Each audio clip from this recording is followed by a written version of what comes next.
Test telephone switch to arm light on. Switching command to internal. Fuel tank pressure. 9, 8, ignition.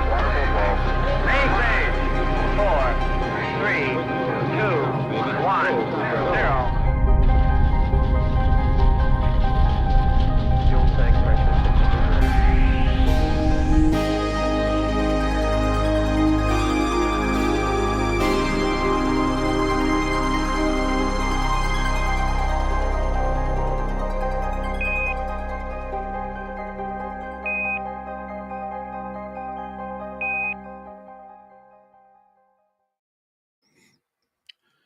It is week 2 of Division 1 of the CSC Challenger Series in Season 8.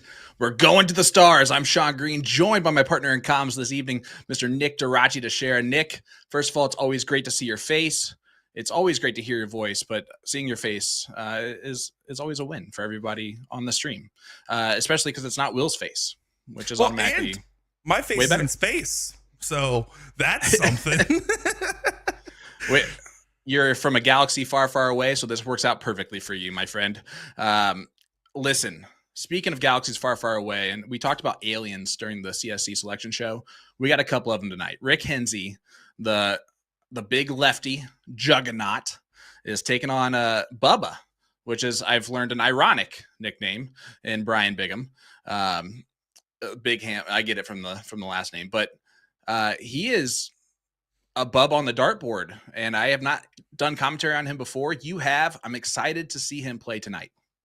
Yeah, Bryan was my dark horse pick for the season. I said it in the selection show, and he messaged me when I said it. I know there's a lot of potential with his game, and I'm really excited to see if he's able to bring his best in the CSC Challenger Series. But he is going up against one of the most seasoned pros of our show, not only just from playing all those seasons, but 11 streamed matches. This makes number 12 for Rick Henze. He is not going to be feeling the heat because of the streaming cameras, and if you have the name like Bubba, you shouldn't feel much pressure in the world. You should be pretty relaxed, but of course comes down to what happens at the Aki, right? Well, it's a different audience in the CSC Challenger Series than he's ever been in front of before. Obviously a lot of the similarities, right, with the bullshooter streams, but this is a little bit different. It's prime time. This is Monday Night Football for darts. So you're here to see this match. Rick Henze's been here now for the 12th time on Monday Night Football. It's the first time for Bryan, and we'll see how that affects things. I think once like leg 2 or 3 kicks in, it doesn't matter anymore, right? The nerves are gone, but leg 1, leg 2 can be shaky for our newcomers to the stream. Yeah. Also, I just want to say I feel like a newcomer to being on camera because I completely am so used to be the producer. I just took a drink out of my drink while we're doing our opener.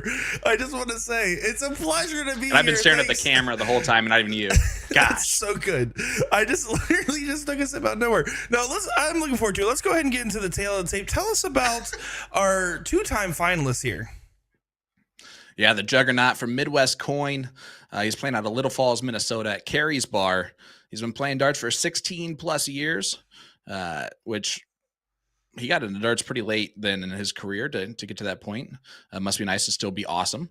Averaging a 5.36 heading into this. You will notice that him and Bubba's averages are very close. His win rate is a 90.9, which actually is the same as Bubba's. Just for some reason, it counted something differently for Bubba's, but Bubba also won 9-1. So they both have that same score. Yeah, it was the diddle that was different, but they both have 90% win rates. They're the top 2 in that, with Ram as the third. He's throwing those Winmore Rick Henze 19-gram darts that are oh so pretty and oh so sweet. Yeah, and again, Rick Henze, we talked about a super experienced playing in this format, super experienced playing on the show. And frankly, we kind of had the conversation dominate about Tyler Henze in the last 2 seasons.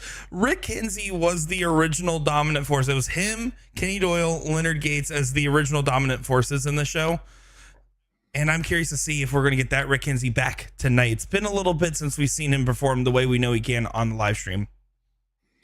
Yeah, absolutely. And of course, he's coming into this with 7 9 marks, 6 9 marks, and 1 white horse. 21 7 marks in 10 games played is a lot of 7 marks for only 10 games, and then 17 5 marks. That's a lot of pressure to put on your opponent.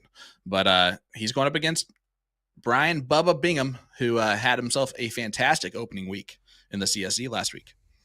Yeah, Brian goes by Bubba. Of course, just good old boy from West Virginia for Derek Music Company, playing out VFW 9097.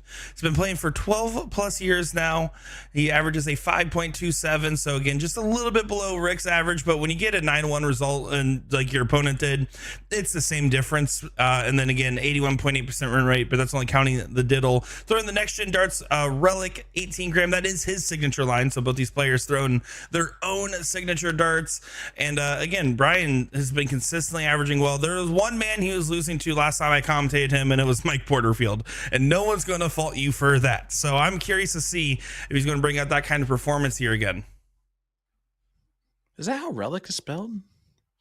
That's how he spelled like it to me. Life? No, not in real life. I know. I just don't know. I mean, I could see how it would go both ways. Like, 'cause some people would put the T accidentally on Relic. So I could see that being like a typical spelling. I'm just curious. That's just the English teacher me. I don't care. I know you did everything right. That's not the point. He's also triple checked for no typos my after bad. last week. I know. But I wasn't calling you out for that. I promise. It was not to call you out. It was just a English teacher and me wondering if there's 2 spellings of that word. My bad. He's throwing also, he has 1 9 mark, 1 white horse. So not too many booms out of Brian in week 1 with that 5.27 average. Interesting, huh?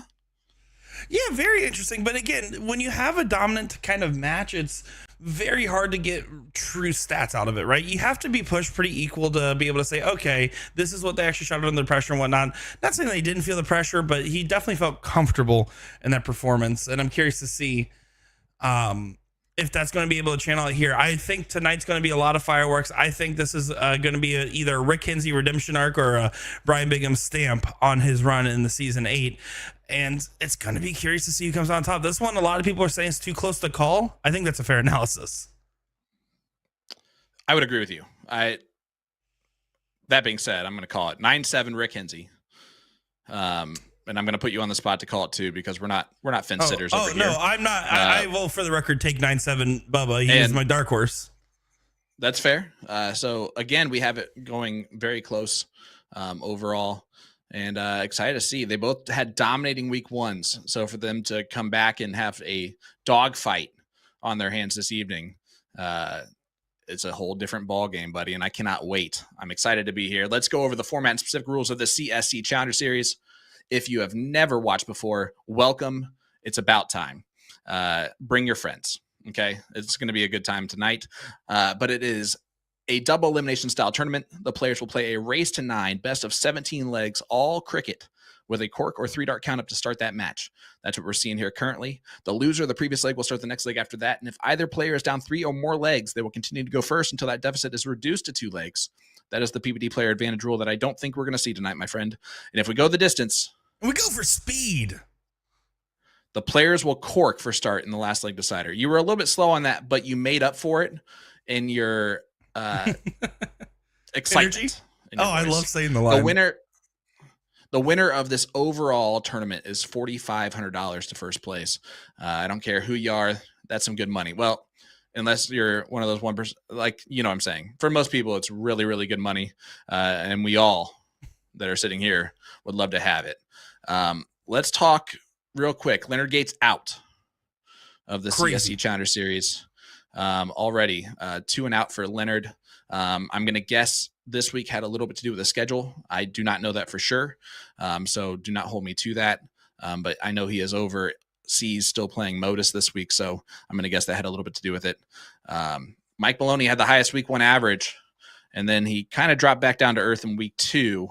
But Danny Baggish, how about this? 5.68 in week 1, 5.60 week 2.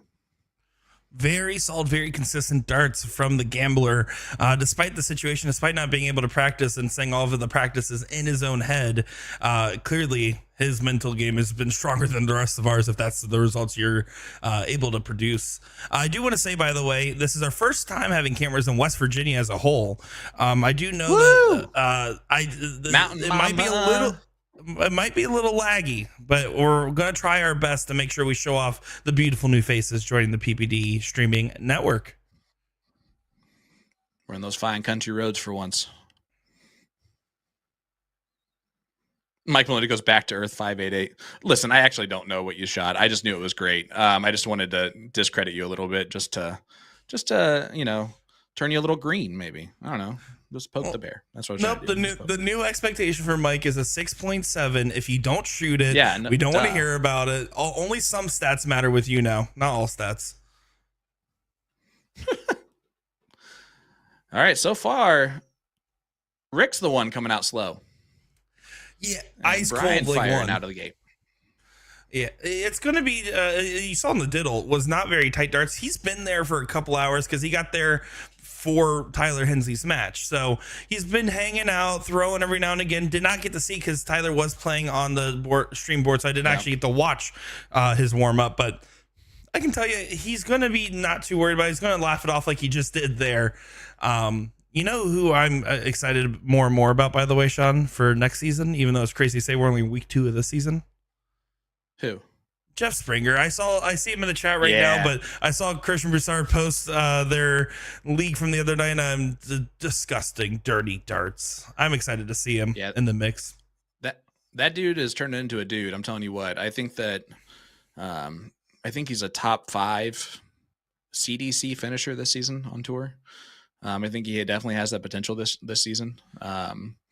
He's just been getting better and better and making deeper and deeper runs. And he's learning how to win those tournaments and those tough matches, which is a whole different skill. So I'm excited for big things for him this year. I think it's going to be good. I think so too. We were already impressed with him over in WDF, Las Vegas Open. And it's just going to be an interesting player to watch continue to develop. By the way, Mike Maloney saying that he's in Florida right now did not hit me up once. Really messed up. Wow. I would have loved to give you a tour. Could have gotten some free tickets in one of the parks, but you didn't ask. I'm going to save those for the first commenter. No, I'm just kidding. I'm not giving away Universal tickets today. James Davison, Don Stewart won last week against Leonard Gates. I do not know how he's done tonight. That I can tell you. We mentioned Denny Baggish earlier, and I do want to give a huge shout out to the dart community as Bryan Bigham's going to win this first leg with a double 5-2-9 opening leg for Bigham. Never mind about anything I said. Bubba is just a dude, man. It doesn't matter if he's on this camera or any other camera. He's just a dude. He's just a dude. That's how you get the nickname Bubba. I'm telling you what. But huge shout out, standing ovation. The True and Baggish raffle has so far raised $14,650. That's insane. I actually talked to Danny on the phone today, and he continues to mention his gratitude, and it's really cool. Truin is in good spirits, but all that money is going to very much help in this devastating situation. But you too can join us in supporting this family during their time of need. Make a donation for Truin through the PPD sweepstakes registration and be entered to win a G3 Ice dartboard from the 2024 Tournament of Champions. All proceeds will be sent directly to Danny. You can register starting at 8 p.m. Central last week, and the winner will be drawn this Wednesday, right at the start of our stream, it looks like. So you're going to want to tune in at that point. Yeah, it says winner to be drawn February 26th at 8 p.m. Central. So there you go. I guess we're doing the drawing live. So that's what it says. Now, that's subject to change based on what Nick says after the show. So no, we're doing it live. I decided that now. Yeah. Oh, good. But excited for everything that everyone's been able to do, and it's exciting to see all the pictures of Truan smiling, because that's been a really cool thing through all this. And so, Danny, well, I love you, and he wants to thank everybody for everything. It definitely means the world to them. And shout out to everybody in the community again. I mean, you guys are awesome to be able to rally behind. With Danny and Truan helping raise money for that cause, but it's not the first cause I've seen the community band together over. I mean, even like Crystal Buns, which is times. It is phenomenal to see everyone rally behind and really make the community feel like a family. And appreciate each and every one of you guys on that. Yeah, Crystal might be one of my all-time favorite humans in the world. So, just as a bright light in any room that she walks into, and very, very awesome human. So, and also a tough fighter that we've seen. So, hope she's doing well. She's both of them are always in our thoughts during this time. Rick Henze, still high ground here in leg number 2. This is Division 1 of the CSC Challenge Series. I saw this from some guys jumping in here. 2 of the top averages, 2 of the top 7 averages, I think, this season from week 1. Yeah, and I remember Carrie's bar was turned last time we had Carrie's bar on stream. There are people walking around in the background just trying to get on camera. So, yeah, well, I think that was one of the awesome nationals stuff. Or also triples, because they were going crazy back there. Wait a second. What? Oh, wait, this is the one with the hot dog girl. Yeah, hot dog girl was there, and then there was also the pole punchers, where everyone kept hitting the pole and shaking the camera. Stupid pole. And Rick leans against the pole, by the way. I think after the first time he did on stream, he kind of chilled out a little bit about how aggressive he was. Because I remember one time he didn't even punch the pole; he just kind of put his fist there, just like de-stressing, and the whole thing shook. And he's like, "Oh, he's the juggernaut." Look at this from Bryan. Oh, Bubba gets the trip 1 on dart 3. It would have only been an 8 mark anyway, but it would have been sweet. In Ohio, at the Ohio bullshooter stop, Bubba came up to me and in passing, I'm like running in between matches. He's like, "Nick, quick question." I was like, "What's up?" He's like, "What does Gordon Dixon call those plaques again?" And I said, "Gourmet firewood." He said, "Thank you." And they walked away. So I just want to say, I've never had a non-pleasurable interaction with either one of these guys, but especially Bryan. It's amazing. That's amazing. And then, funnily enough, in Pennsylvania, the weekend after, I picked up a set of Rick Henze darts finally for my collection. That's awesome. I saw the interaction. He needs to sign those bad boys for you. Yep, that's what he said. Which makes sense. Brad, she's the one who's shooting on the board next to Rick, right? Isn't that hot dog girl? I think it is. Which is amazing, because I definitely did not remember that until Brad mentioned it. She was there. Awesome. I'm sorry that she's known as Hot Dog Girl. Someone tell her that I apologize again for mentioning that. I went to a hot dog restaurant today, by the way. I know no one cares. I'm going to tell you about it. Portillo's is a thing. No, I went to the hot dog dispensary. It is like, literally they sell hot dogs. Like that is, it's not what you think. It is literally, they dispense out hot dogs to the masses, and it was delicious. That's all you guys need to know. There was no other content there. Okay. Do we have a Boom Goes Dynamite? I missed it. I don't think so. I was talking about hot dogs, so I wasn't looking. And I was watching you talk about hot dogs, so I was. Why were you watching me talk about hot dogs? Because it was a weird story, so I had to make sure I was paying attention. Only a 3 mark for Bryan. Chat will keep us honest. Back to the match. Thanks, Tyler. Rick, man, nothing in between. A 4.8 to a 4.89. and they were extremely tied up going into this. Bryan, an opportunity now to at least extend or give that point lead back. Do you steal the 15s on dart 3 if you hit 2 trip 16s? No, only because the 18s are there. You're just giving them a free shot to close your 16s. It doesn't really help you as much. If you hit trip 16, and you close the 18s, and they can go for the 15 and get a free shot. If you close the 15s, you pretty much downgrade your own number. So it's not worth the risk in that given scenario. Like right here, this is a better situation because you're 4-3 on the bulls, which means that if you can either start the bull, if you hit, you can move, or you can pretty much get yourself a point lead shot and potentially give yourself a game winner on the next go. So I like this position better for Bryan. Hey, look at this. We got the Indiana State singles Masters champion in the chat, Jason Watt, saying, "Where's Willionaire?" And that's a hilarious nickname, and he would hate that. So I'm going to go with that from now on. Oh, that's awesome. William Air. You know, he's too rich for us now, so he can't. There's how Really ain't got time for that. Sitting down now in the sweatshirt. I was wrong. Now I recognize it. Thanks, Brad, for bringing her over. Brad's in the hat, I believe. But Rick Henze wins leg number 2. Yeah, But 1-1. That's awesome. The steel tip, soft tip crossover and being able to do both as well as you are right now is awesome to see.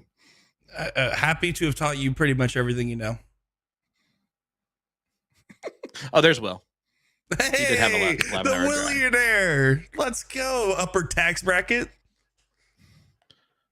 Oh, only a 7.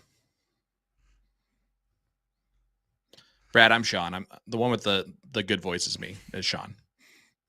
And the one that sounds like a SpongeBob vocal impersonator is me. That's Nick. Yep. I'm just so curious to see if this match is going to go long distance. And I say that because Rick Henze in his CSC history has not had many matches that were particularly short.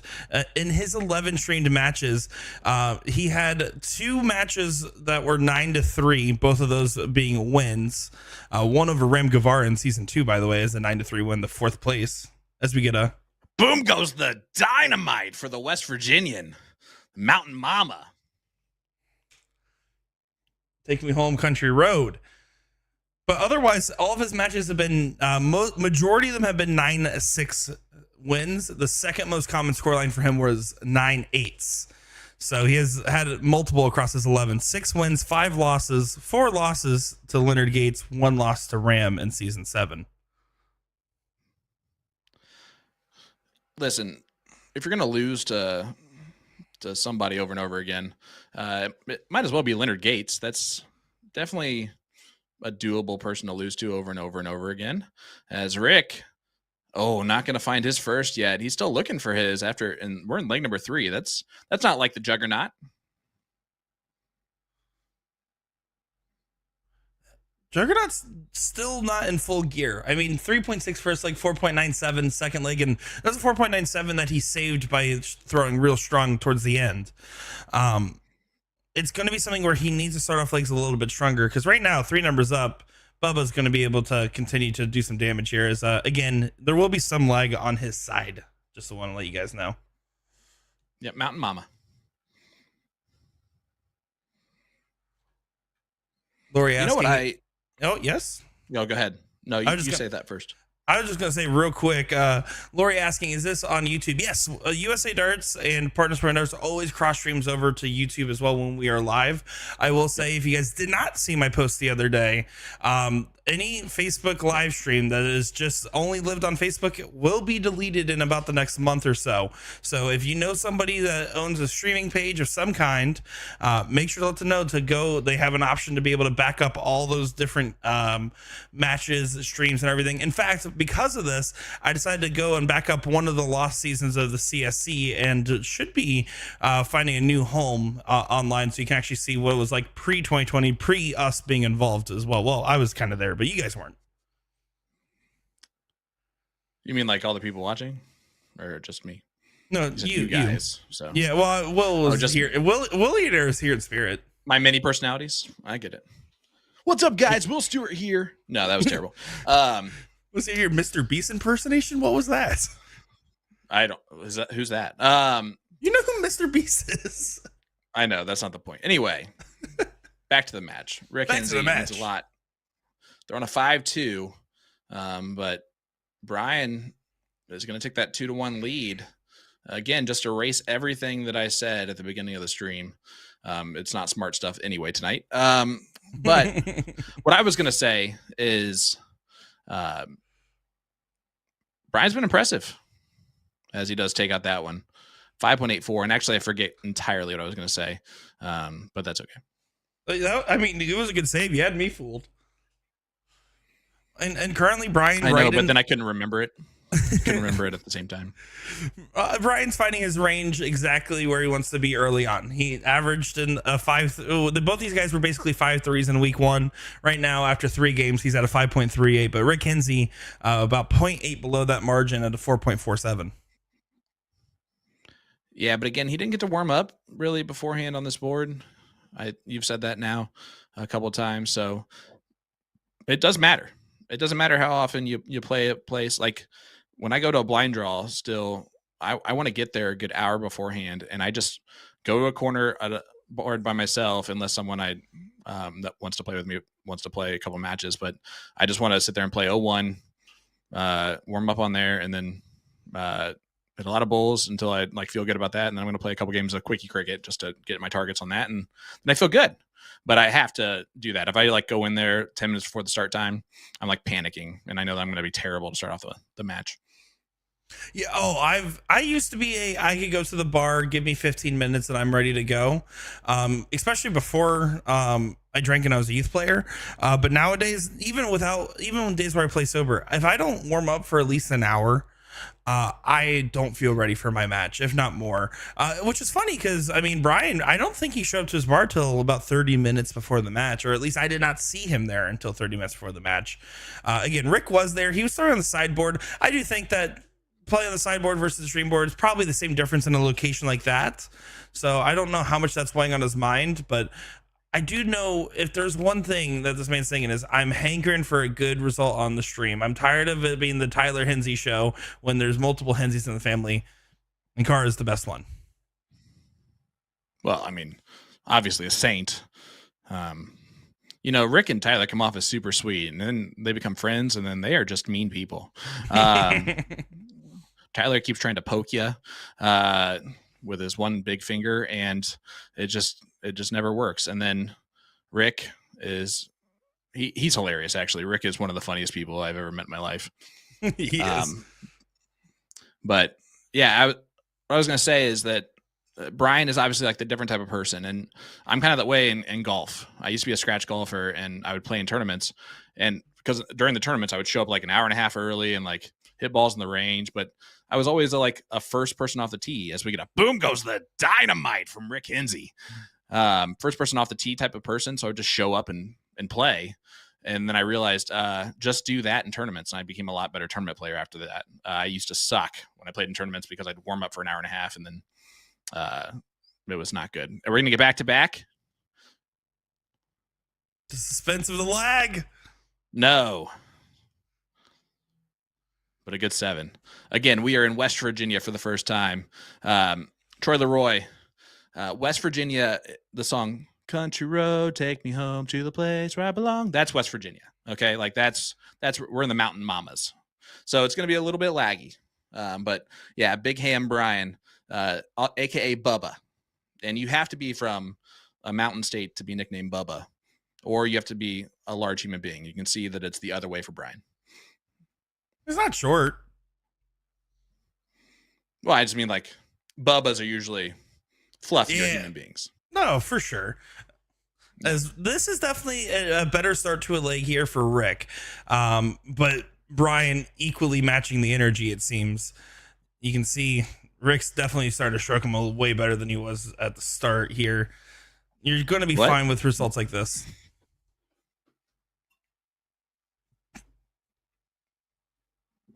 I had to that time. Sorry. Is that right? No, I didn't have to, but it was funny. Someone was going to, so it might as well have been me. All right, anyway.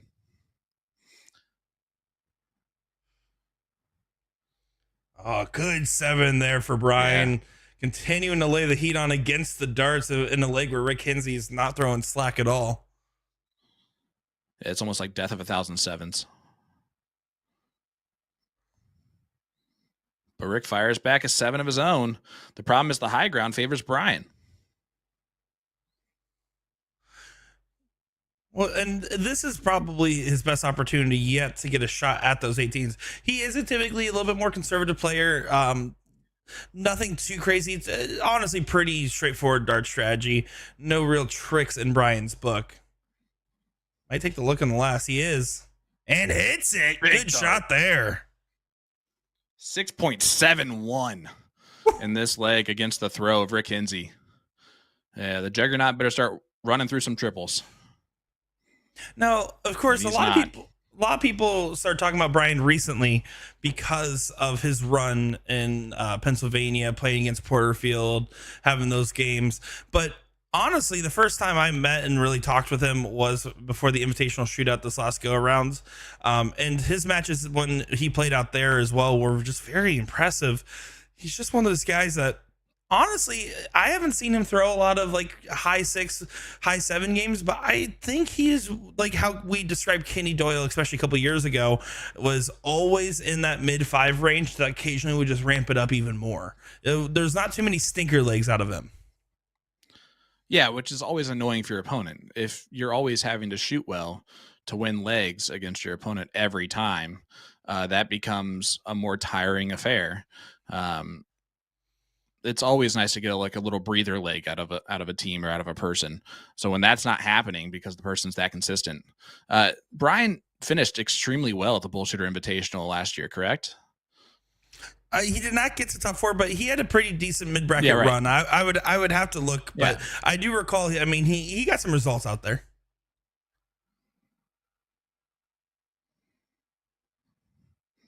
Daniel, we know West Virginia has Wi-Fi. We're not talking about the whole state. We're obviously just worried about where Bryan's located. Actually, That I'm VFW. surprised. I did not know that West Virginia had Wi-Fi. When did you guys get that? Have you guys caught up on Severance? It's really good. I think John Denver made him famous, and then they were able to get it, which is actually impressive because that's way before some other people. Bryan continues to just punish on those closes. Big darts.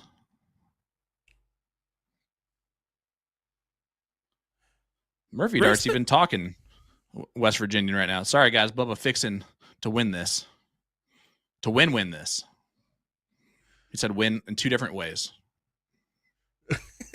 To win this. Oh, good job, Murphy. I like that. Oh, Eddie. Well, this is to kind of tie this leg into your favor. Lays it up first. Grabs the 19s. Oh, he's going to go for a big one here. Finds a 9 Boom for goes Bubba. the dynamite. He is fixing Well, for a win so far. That'll work. Uh-huh. Amen. Amen. And look at that. Rick Henze says, you're probably still going to win this leg, but that was cool, huh? And that was cool. It was cool. And here's the thing. Yeah, this is a break a throw, but Rick did not shoot bad with his darts. I don't think he's worried because it's by far his best leg as well. I love how Bryan no pointed mercy. first. No mercy. And you know what? You have to point again, and here's why. Because Rick just showed you he can hit 5 bulls. What's to stop him from hitting 6 and taking a point lead here? Hitting that last 19 actually makes it impossible for Rick to have gotten the point lead. And then he closes the 19s because he's like, fine, if you're going to point them, I guess I know what I have to do, which is exactly what you do. You don't complain. You just close it. You just take your lumps one way or another. 3-1, Bryan Bigham. Yeah. 6.16. And that was over 1,000 points, 6.16, which is way more impressive 6+ average than a normal 6+ average. Yeah, it's That is good, in fuego. good signs early for Bryan when your worst leg on the day is a 5-0 flat. And for Rick, though, that was some signs of life there. I liked how he played with his darts. He just went against a full force there. Not going to be too worried about it. He can bring it back within one leg here. Just play like that again. You can't expect Bryan to do that every single time, although Bryan probably expects that. Yep. Troy's asking a great question. And we're just going to put it in American terms. Troy, we know what you're saying, but we're just going to put it in American terms. Any of the better soft tip players play steel tip darts. Can't find a match of Mike Maloney, Ram, or any of the top blokes that are in this. I can tell you that Ram just played in Las Vegas and did extremely well. You can actually go back and watch some of those matches. And yes, he is throwing his 9-gram darts when he's playing steel tip darts. Ram is going to be on the CDC tour this year, and as its top is going to be a very, very welcome newcomers. We get a boom goes the dynamite from Rick Henze. It was starting off this leg in fuego. Mike plays steel tip, and he'll tell you that, but he just doesn't travel to play steel tip ever. He for him, the money is mostly in soft tip, so he's going to stay there, at least over here. But all those other top guys, they are very good steel tip players. Rick Henze and Tyler can play some steel tip. I don't know. Does Bubba play steel? He has to in West Virginia, right? I would have to imagine, but I couldn't speak for certain on that. I know Chat's got her back. Ask Chat that one. Chat, does Bubba play steel? You're seeing more and more players play both sides of the game, especially in North America, just because the opportunities are abundant now for the steel side of the game and the soft tip side of the game. It's kind of silly if you don't take your feet and dip them in the pond a little bit. Nikki, I mean, just dynamite drop in with the now those are some desired stats. I mean, just dynamite. That's a chef's kiss of a comment. You're right. A 6.13 with over 1,000 points is definitely desired stats that I would shoot for. Look at this from Rick Henze, a 6.75. He says, what 6.13? That's almost I'll show you like an a impressive coffin 6.75. Trip Gross. double some kind of really coffin. is.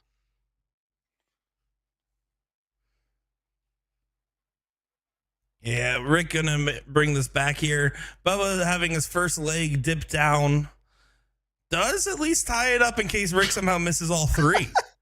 But I don't think that should come into play it here. happening. The Juggernaut ain't happy with the 6 mark you put on him. 6.46. Rick says, okay, that was a cute 6.13. I'm gonna raise you a few points there. Well, wow. And that's exactly what I was saying in the last leg that Rick lost was I don't think he's worried right now. That leg looked convincing. It looked just fine. And then he immediately returned to sender. That's exactly what you have to do. And it worked out well. Now you have to say, all right, let me get that break in there. Let me go ahead and make this even.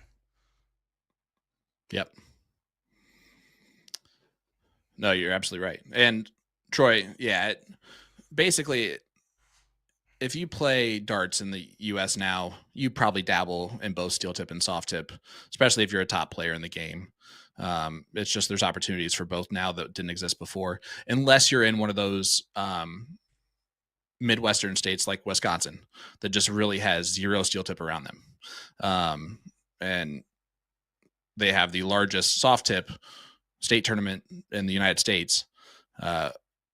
By number of people that show up, and of course, and by population in general that are there. But yeah, they don't play any steel tip up there for the most part.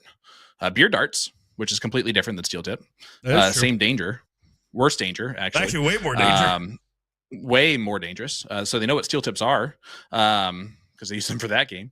But yeah, as far as actually playing steel, that's one of the few areas where in the country that it just does not have very much steel tip. Rick starts off with a 9, follows with just a 4.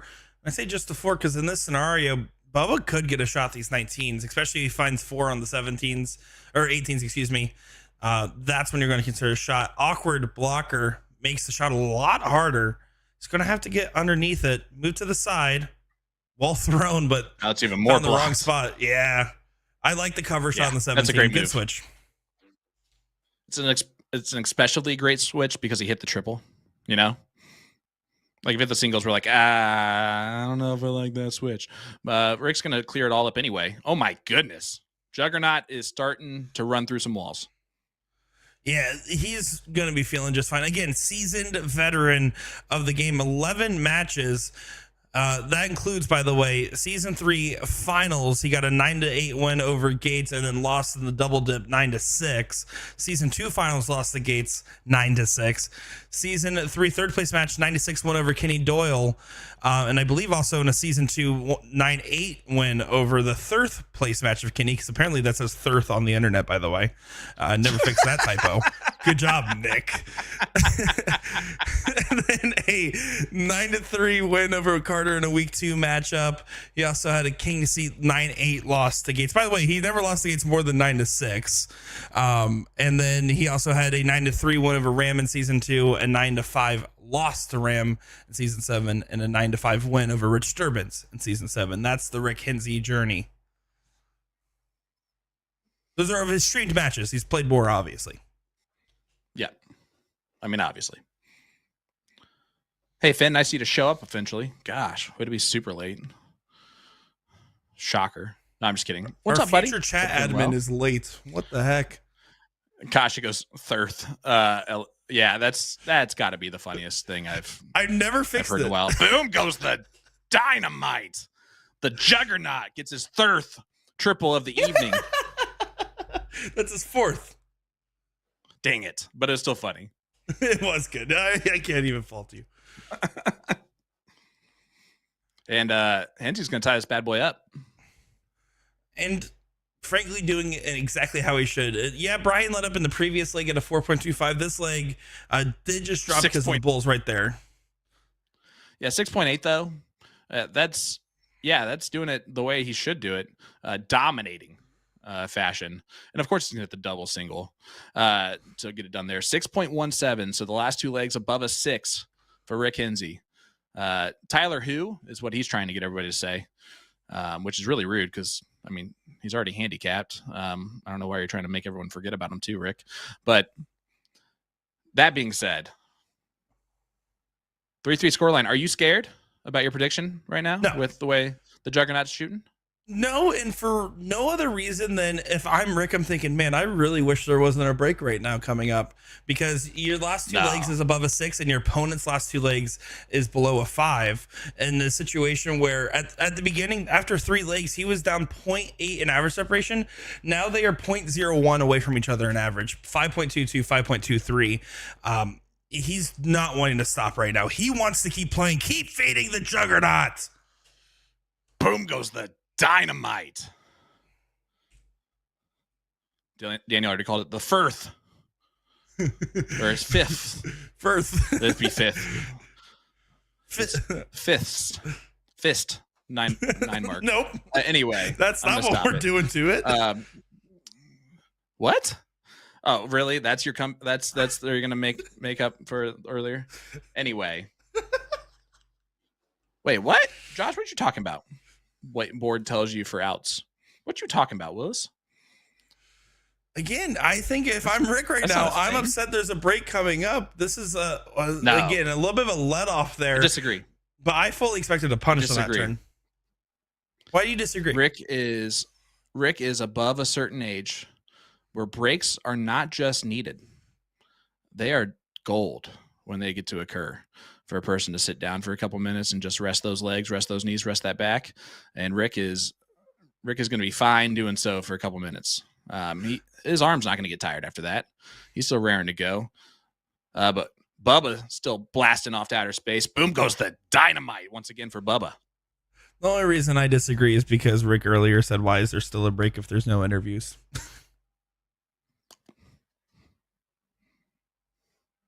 That's all I'm saying. He did say it himself to me today. Was that live? Did that go out live? Yeah. Well, thanks for telling me that information an hour ago before you made me sound like an idiot. God. I'm kidding. Did you mute me for that? I'm just kidding. No. Brian, we just let everything go live when Will's not here. Fair. Including an F-bomb or two, Mr. Durachi. Been there. Been there. He was there for that. The only F-bombs I drop are fair. Boom goes the dynamite for Rick Henze. This is The getting ninth super nine mark. interesting. Yeah, They're starting to really heat up. 6.25 again. He's above a 6. Again, why would you? He is happy right now. He is living in this comfort zone. He is playing his game. He has 6 of the 9 marks. He's feeling really good. And considering how poor those first 3 legs were in comparison, yeah, he got a win in those first 3, but they were not very convincing. After that 5.31, 6.46, 6.17, currently on track for another 6. This is a good stretch for Rick right now. Oh, look at this. Good first start. He keeps like flipping dart number 2 onto the ground. Then he has to readjust. Look at this. He's ready for that break to sit down for a second. Rick don't care. It's not the I need a break to take a rest. It's one of those. It's just a little bit of a momentum break because you're right now. If you're throwing this high of a level, I can tell you when you get locked in, and I get it to a very much smaller scale. But typically, what you see with these pros is that their focus is unparalleled. It is hard to regain that focus, even if you do need the break, even if you do need to take a stretch, use the restroom, get a drink. It's still hard to be able to have that level of engagement right back after that break. As you can see, Bubba giving some stuff. 5.83 hits a big 7 mark with a last dart close.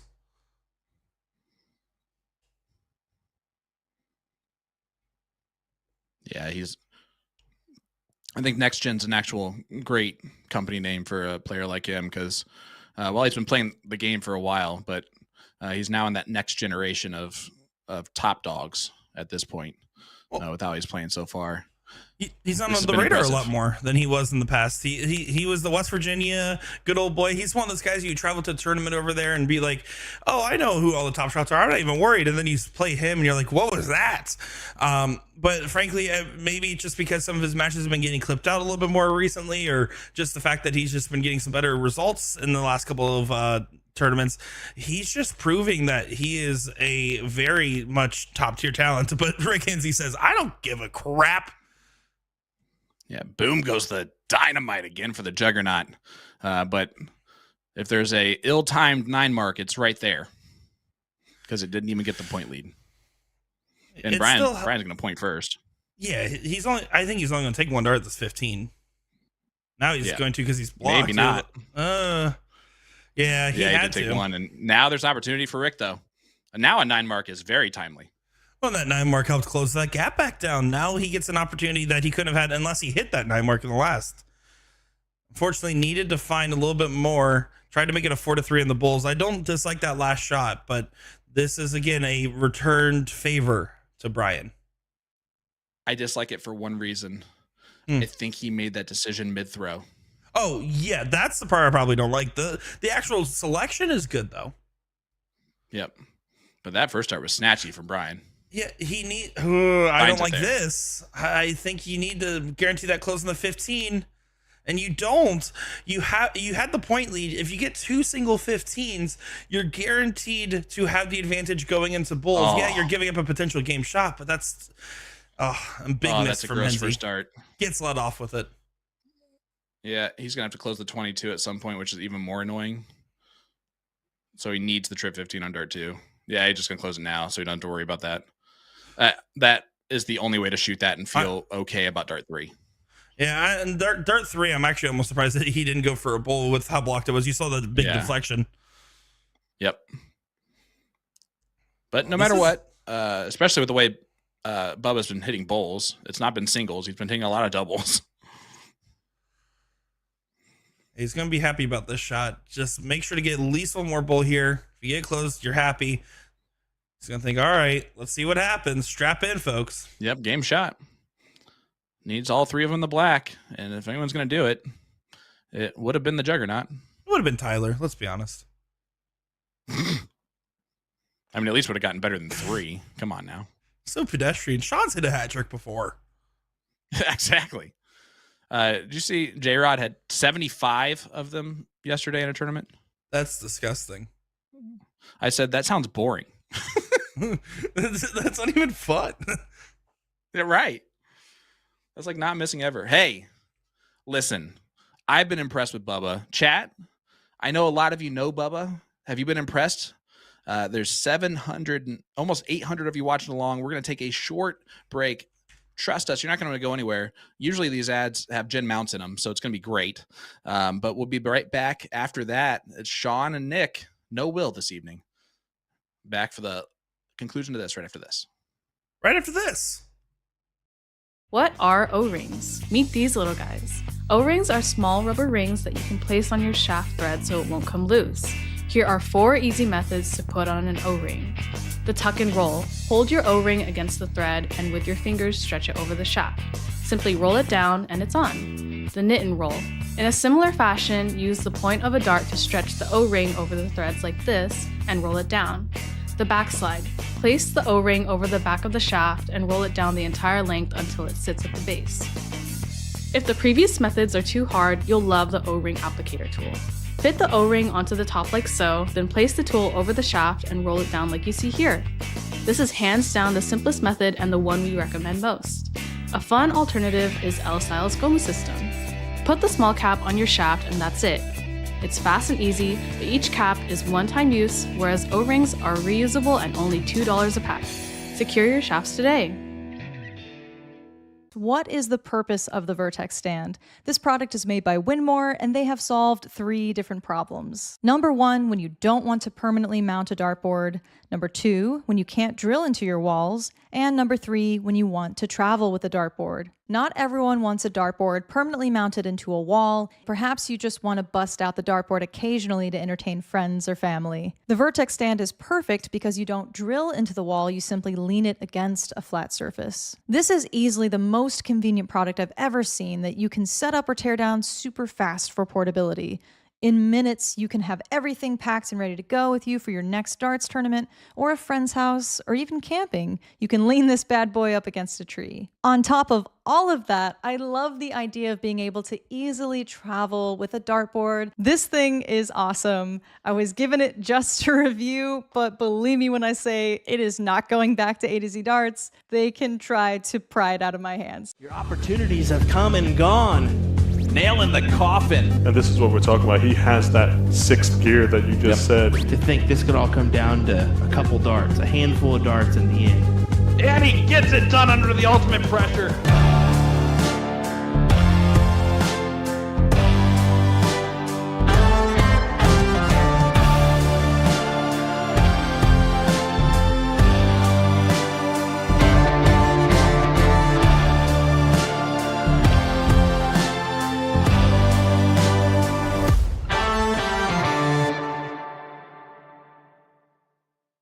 Let me tell you about A to Z Darts. We're a specialty dart store with over 10,000 different products. We create in-depth videos and blogs to help improve your game and showcase our products. We give helpful advice on how to practice darts, the fundamentals of form and mechanics, and how to make better decisions when purchasing your darting equipment. Whether you're brand new or a seasoned player, we try to provide fun and informative content. I'm Jen, the creative director for A to Z Darts. I've been playing for over 10 years, and I've traveled the world competing in and promoting the sport. This is Will. He runs our live streaming company, USA Darts, and travels the globe as well to broadcast major darting events and interview PDC players alike. You'll find over 2,000 different sets of darts on our website. Guessing right now you're pretty interested in our resources? Learn about form, throwing mechanics, practice routines, scoring and grouping, checkout methods, cricket strategy, and much more. Visit a-zdarts.com to take advantage of our blog or follow us on social media at AZDarts today.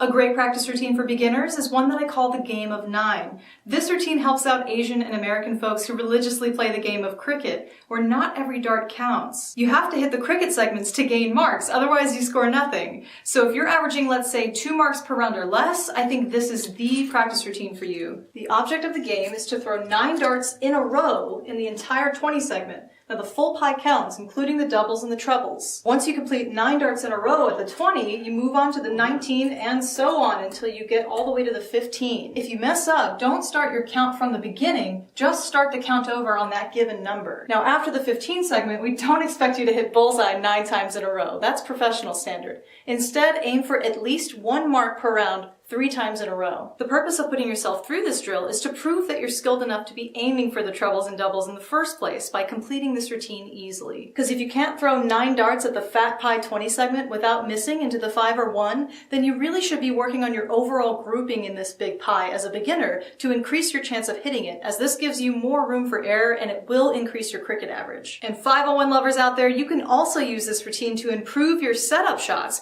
Just start with the 1 and work your way up. I can't tell you how many times I've seen professionals miss the easy big pie segment to set up their double out.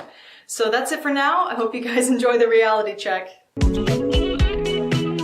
Test telephone switch to arm light on.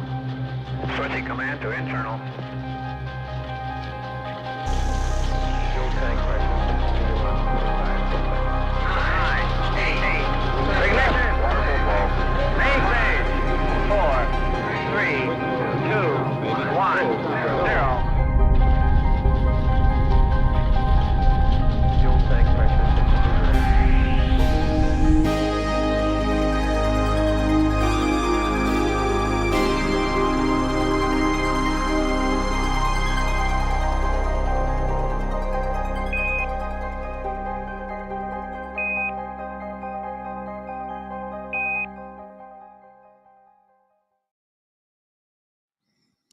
Welcome back to night 2, week 2 of the CSC Challenger Series Division 1 matchup. Rick Henze, Bryan Bigham. And have you heard of dart O-rings? They're tiny rubber rings that prevent your dart shafts from getting loose in the barrel. Learn how to apply them to your darts and shop all. Wait, is now not a good time for a ad read? No, it's a great time. I was just like, I just figured we're still in the playing we're along still with in your the bit. thing, you know. No, I thought that we still wanted to do it, you know. Oh, no. you're just like I was you don't know what they like, are. Okay, what? I get it.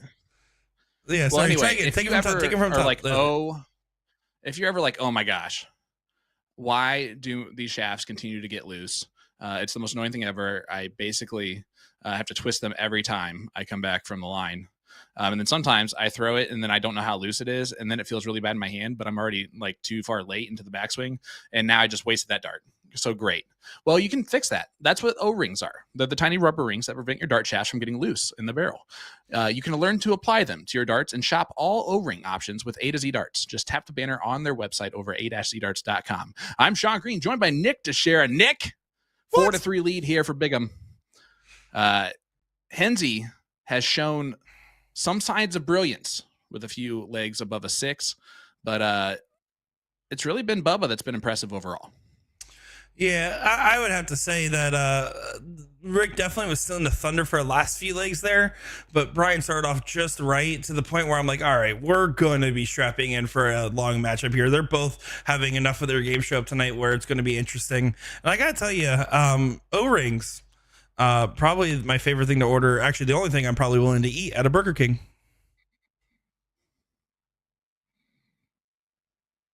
That's called an air ball, Nick. That's what the kids would say nowadays. Do you know why Do you know why I started using O-rings? By the way, it was stop bullying me. It was the equivalent. It was the equivalent to cricket sounds. You can just stop. You can literally just like old school cricket sounds. That's what cricket, like those sounds. That's Do you what think crickets are like Pokemon? They say their own name. What does that mean? The cricket that just said that did. I'm sorry that he speaks English. It's Jiminy. What do you want me to do about it? Yeah, that one. Well, let me tell you, I used to throw some darts. So this is back to the O-rings. Screw you, Sean Green. And when I first got into darts, my dad's like, "Oh, you have trouble with your dart shafts getting loose?" And I was like, "Yeah." He's like, "Here's some Loctite."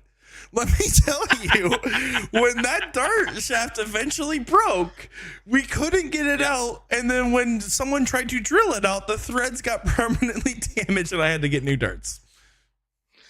Dude, there's got to be at least half the dart community that has a story of gluing like a shaft into the barrel. I've done that. Totally did that. That is one of the first mistakes I ever made in darts. And then, but like it was bad glue is what I used, thankfully. So like I was able to get the shaft out.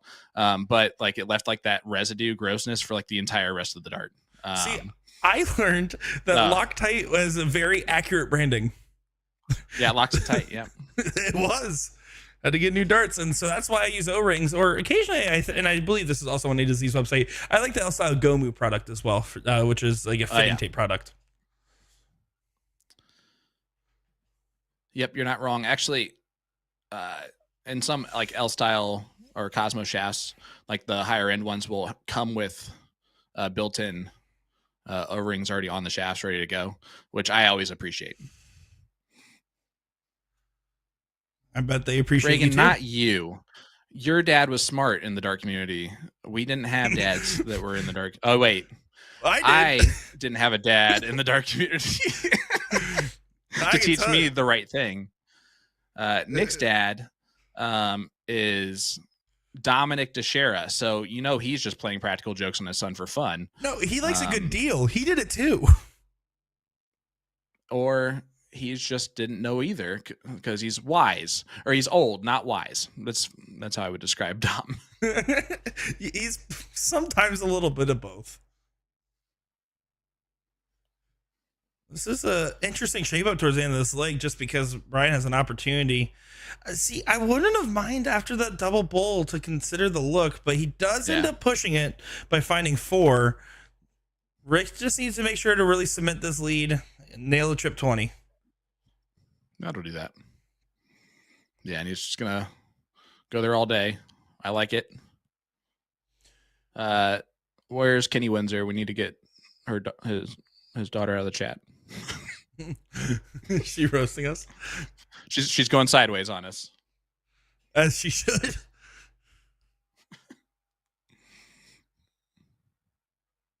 Double bull to get the point lead. I threw that last dart pretty quick. I don't know. Just kidding. It was the lag on the camera, guys.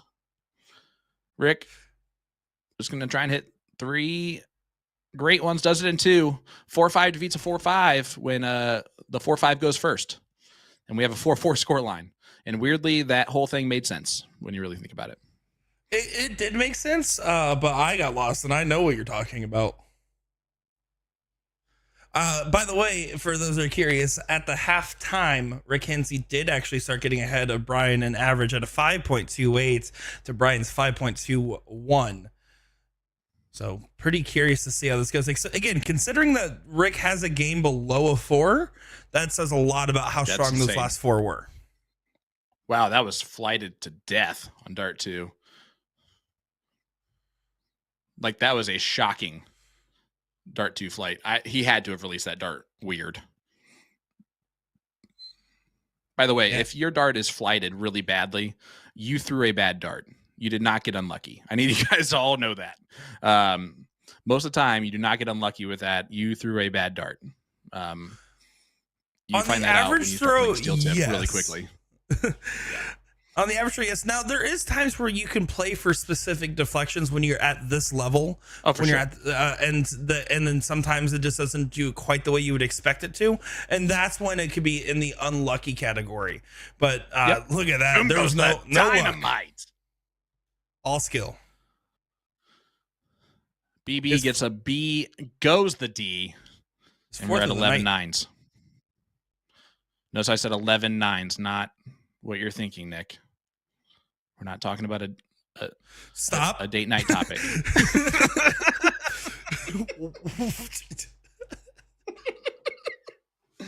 It's been forever. I had to bring it back one day. By the way, do you remember archives? Yeah. So do you want to hear something funny? I was thinking about that today. Was it because you were looking back at the archives and saving some stuff?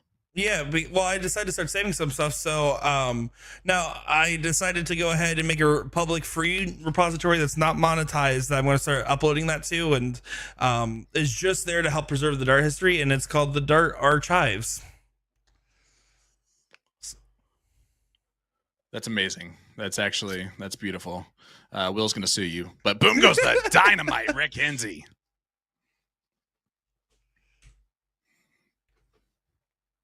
His ace of the night. That's adorable. Because like the Dart archive would have made more sense, but I had to make archives. Yeah. I had to make that part plural. I couldn't not. You couldn't even say it wrong. You just said archive again instead of archive. Guys, I miss Willionaire. Where's he at? Do you want to be a Willionaire? So, I thought you were going to sing that part. Oh, bad. I thought for some reason I went to do you want to build a snowman? I went in a completely different direction. I went Frozen.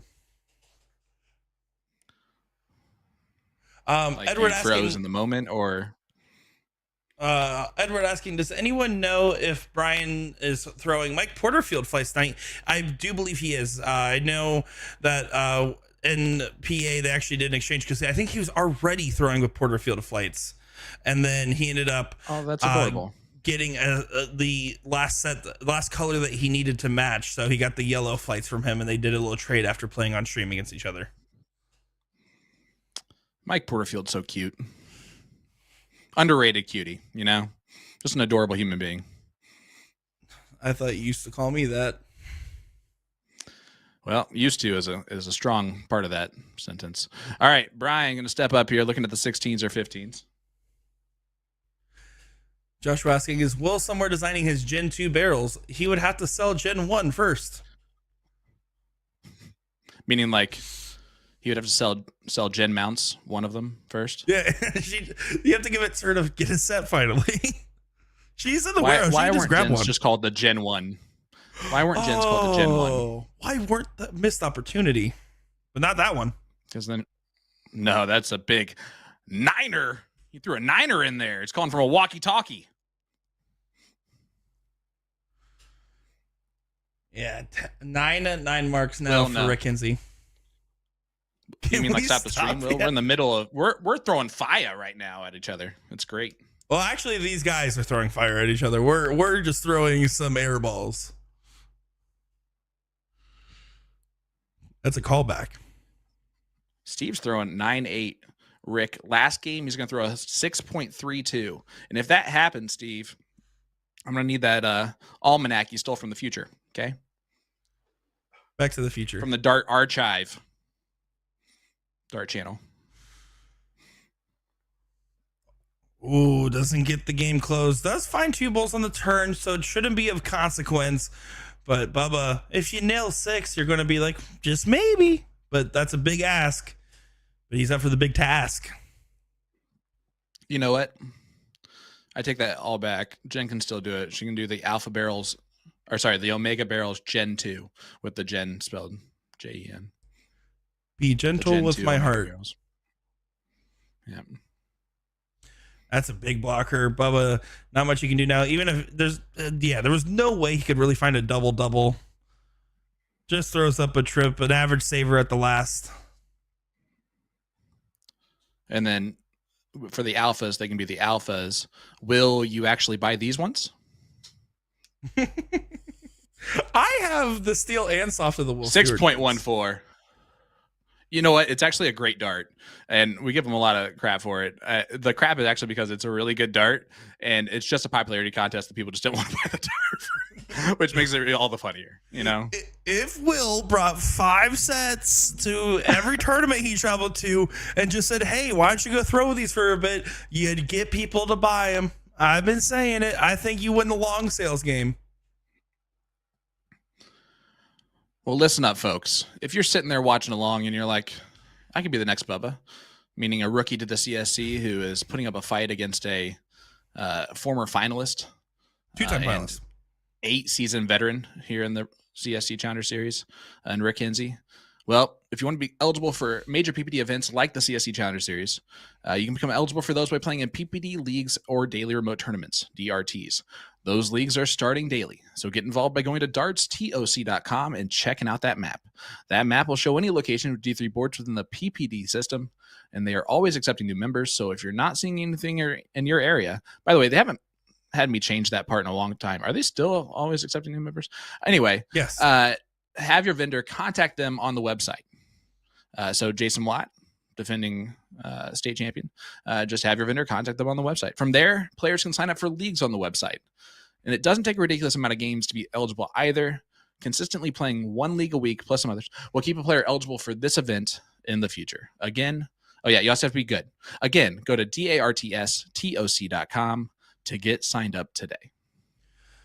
Right now, I think Brian's in a must-win leg, and I would argue that for no other reason than Rick has won 4 of the last 5. And it's his first lead of the match, and it's getting to that point in the match where the West Virginia Wi-Fi is going out. And I think that Brian's going to be thinking to himself, okay, let me get this win in here. Let me get this big turn or two going in my direction. And kind of put the pressure back on, because if he can apply the pressure like he did early in the match, which probably was more self-inflicted by Rick in the first 3 legs, I think he's going to be feeling pretty happy with himself. 5-5 chalk match, play it from there. Yeah, I've got to be honest. I've never seen Dartitis by Wi-Fi before, but this is the first night for it, I think. It is a brand new camera package. We do want to shout out the VFW for go ahead and getting this package. I love it when we see new places, especially in states that we haven't been able to feature in the past. The talents that we haven't got a chance to see in the PPD network playing on the big stage. I love every bit of it. So big shout out to them. And of course, something we'll dial in the future. Hashtag call Yepram. And what's that post number? One more time. I'm sorry. I know that you have it in a graphic that you have to pull up real quick. It was 4 digits, so it's a tough one. And a huge shout out to Post 9097 for getting that camera package and putting it in there for the players. That's always really cool to have something where you're bringing together dart players and veterans, and that creates a really, really cool atmosphere in one area. I always liked playing in Legions and VFWs. I thought that was really cool. Brandon Moffenmeyer says, is there a way to find all the recent champions of the CSC WCS? It's funny that you mentioned that as part of this whole Saving the Darts history thing that I've been kind of ranting about as a passion for the last 2 days. I will say there's going to be at least a written history page in the works right now for the CSC WCS to try to help digitize some of that information so people can access it without having to just go back through individual feeds, including trying to find full brackets and everything else that we can salvage for old information. So soon. If you want a specific one, let us know. Yep. Well, boom goes the dynamite again. They are blasting off to outer space tonight on these 9 marks. Last week combined, they had 8. And they're at 14 this evening. But they were Rick not surpassed pushed. that on his own, correct? Rick's at 10 right now to Brian's 4. Brian probably crushing in the 7 mark department, though. If I would have to This guess, is I a would better double check timed him. one. Oh, he bailed out for the 7 mark instead of the 9. What are you doing, Bubba? He's shooting a smart shot because now Rick can't get the point lead and close the 20s. Good shot. That's great and everything, but we're in this for the fans, man. Actually, boom goes the dynamite for that great shot. That was actually a perfectly.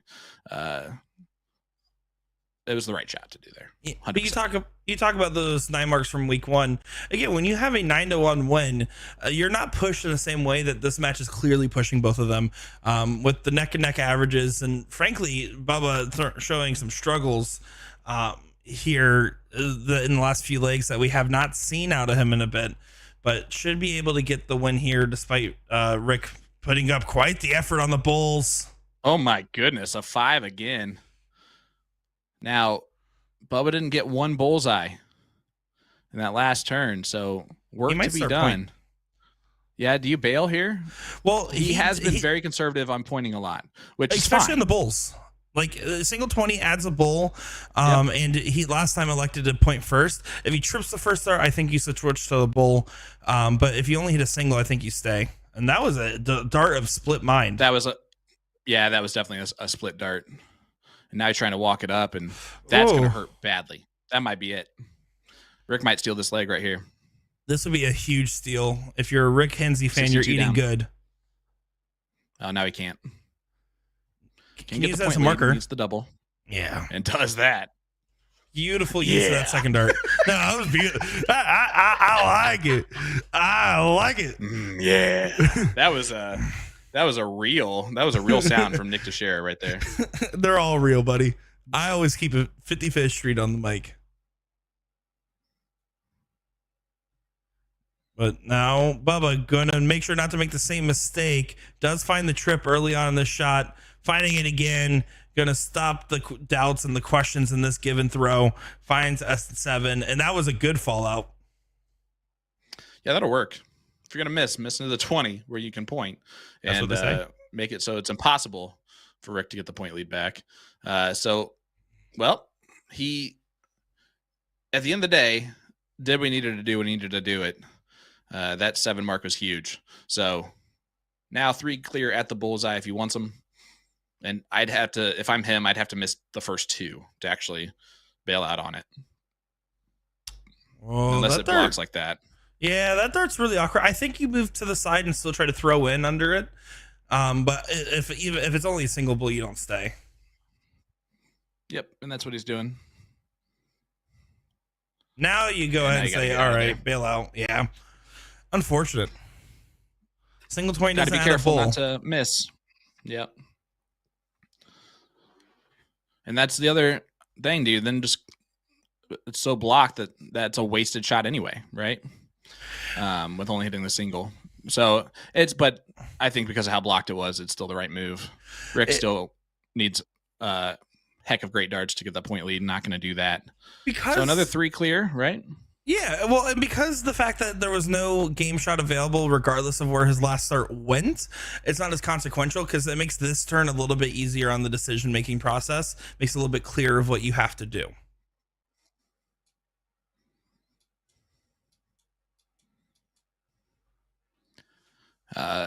Just got that news from Neil that Ryan Gervais wins 9-3 over Jesse Sherban. So Sherban is out. Gervais moves on.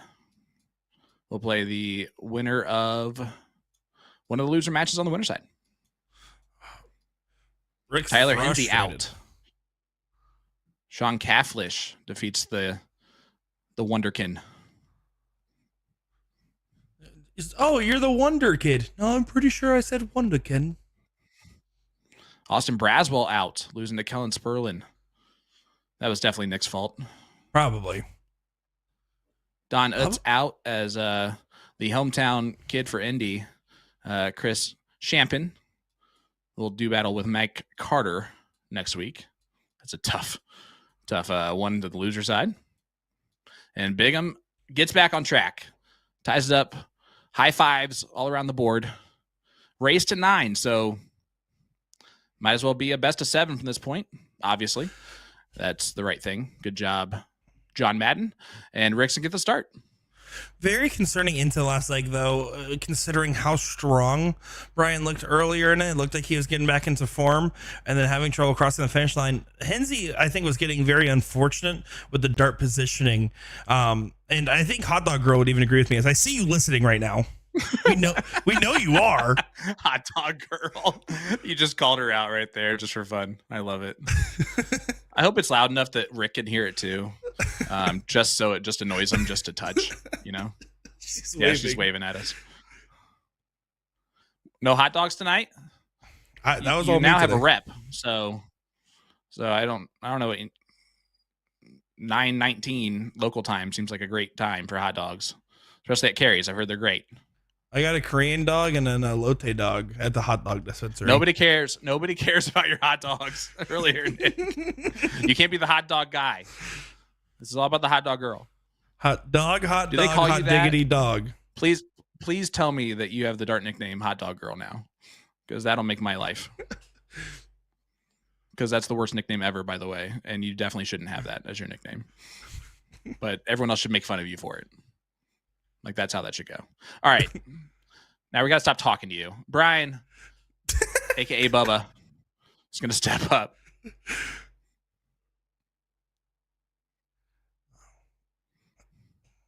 Bubba walking off the line, Thanks, trying to Brad. get a reset. I think with the fact that it's 5-5, this turn's going to be a potentially costly one. It's going to be something where you have to just kind of resettle yourself. I don't think he's as used to playing a long format soft tip cricket. And I think that's showing because, again, 5.29, 5.0, 5.84, 6.16. That's how he started this off. Well, then after that, he's only had one game over a 5 in the next 4.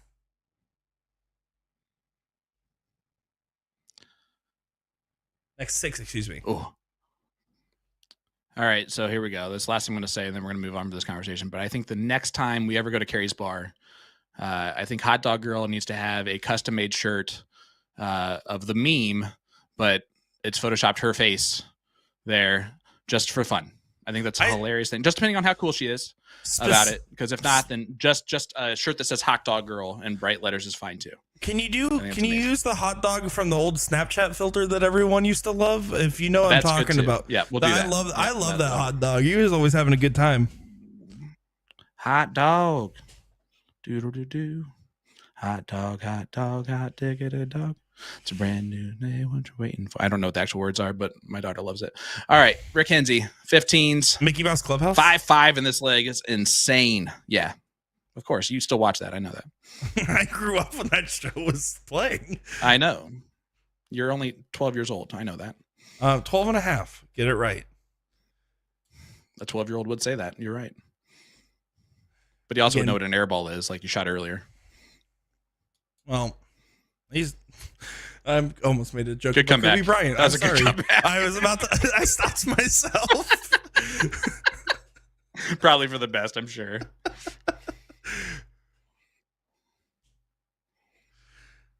Again, inconsequential league. What? Even Mrs. Henze's in there. It has to say, ask me about my wiener. It's amazing. But like Jonah Hill does, ask me about my wiener. From Accepted. It's the movie Accepted, Nick. I guarantee you've never seen that one. Never seen that one. Brilliant movie. This is a special tool we'll use for later. Oh, gosh.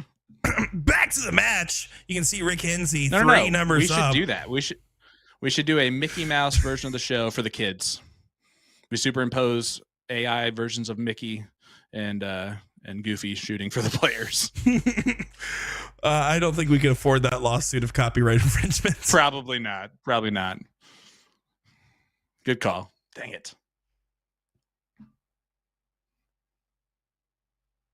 I do appreciate that regardless of the fact that this is a lax leg or it's not going in your direction, it's very easy to start chucking up the darts and playing for your next throw. You can tell Bryan was doing everything to potentially try to get that dart into the bowl. Good sign for where the mental is at. He's not just checking out of legs, but right now momentum completely in Rick Henze's favor ever since really leg 4. Yeah, I think you're right. Bubba's... It's almost like the opposite of what I said because I'm not an expert, right? Bubba came out and firing like probably high on adrenaline rush to get started. And then Rick started heating up. And then those back-to-back legs where Rick shot a 6+ with Bubba shooting well and Rick destroying him in those 2 legs. It was almost like a wake-up call to Bubba. And he was like, oh, okay, this is different from week 1, right? Where the person's not going to just roll over for me, even though he probably knows Rick and has probably played many times in this type of situation, just not here. And it really, until you do it, which I've never done, but it's got to be a different beast. It's got to. Well, it's just self-pacing as well. I mean, when you're playing at 9-1 and you're winning that dominant, more than likely those legs are probably pretty short on average, meaning that match probably felt more like a traditional league night. I'll tell you, a normal league doesn't feel like this when you're playing a high-octane match to this regard with no partner play and everything else. PBD doesn't offer singles leagues, right? So you're here, you have to stay engaged every single leg. It matters so much more, and you know that your opponent typically will always be at a 5 or higher, on average a 5.18 for Rick right now. It's a different level of mental fortitude needed, and something where you kind of have to say, all right, am I keeping my pacing right? Am I going up to the line a little too eager? Am I making sure to take advantage that I have the full 30-second shot clock?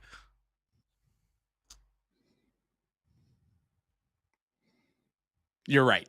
You're absolutely right. And it becomes a pacing thing, right? Last week, his match was over by this point. It was 9-1. He had never played 11 legs straight in the CSC like he's playing now, especially at the high performance that he's being forced to play because his opponent has won 5 or 6 of those legs and has the lead. It creates almost an extra panic for you. That being said, Bubba don't care. But I'm going to go off in 7 market anyway. 6.33 right now in this one. All right.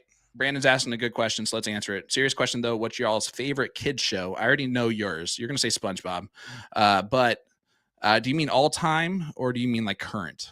Because like I have kids, so I can, I guess, talk about current ones. But all time, I have a definite answer for that one. Well, what is it? Just say it. Oh, it's Are You Afraid of the Dark? Oh, I never actually seen it. Let me rephrase. I seen a couple of reruns when I was a kid, but like I never actually actively watched that one. That's actually a very based pick of you. I like that. Thank you. It was either that or Salute Your Shorts, actually. 2 clutch Nickelodeon shows back in the day. I think that I'm sure actually sucked, but like for like me at that age, like it was the greatest thing ever. I mean, that's you can't really argue that too much. I don't know. I mean, It depends on how young we're talking. But like SpongeBob was probably my favorite growing up for sure. I do think shows I watched when I was like still young, but not exactly a kid. Rocko's Modern Life. I love Rocko's Modern Life. That's a great one. Excellent recommendation. And personally, I also was a big fan of like Adventure Time, some of the newer age stuff, because I was like around 12, 13 when that was coming out, and I think that was a really well-rounded show. Avatar: The Last Airbender, again from that same generation of cartoon. Yep, and those are just right after my time. So Chowder was one of my other top ones as a kid. Yep. Back to the match. Dude was a good one too. Hey Arnold. Hey Arnold. Hey Arnold. Yeah. Brian's gonna look like he's gonna win this one. Rugrats is always clutch. Although they didn't have enough episodes. Like I actually remember as a kid like memorizing that show. I also remember like, that really show scaring me. Like I remember sometimes that show would just be like way too like oddly detailed in some of their animations.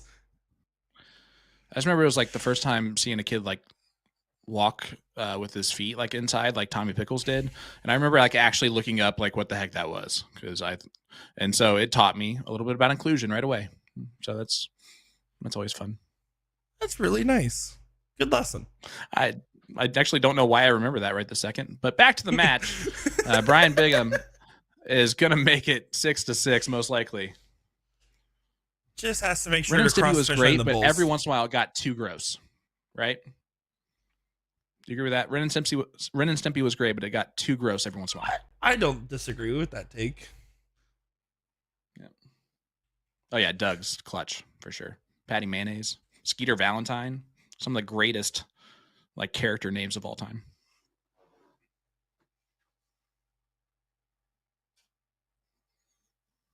All right, we're gonna do a podcast now on this. Y'all invited. Talk about this all 758 of you. Hey, pretty mama. Johnny Bravo. Shout out. All right, guys. Seriously. You guys, we're going to have to do like just a sit down one off shoot for this. Angry Beavers, the most ridiculously named kid show of all time. Never really watched them much as a kid. It was so funny. All right, anyway, we're done. I'm done now. Are you done now? Modern Era, Maybe shout out to not. Bluey. Anyway. Oh, for sure. I mean, that's really just a kid show for adults to that's cry. That's also true.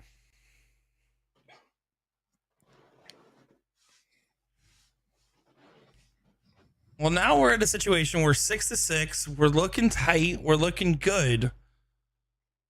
Rick has been doing a good job with the momentum.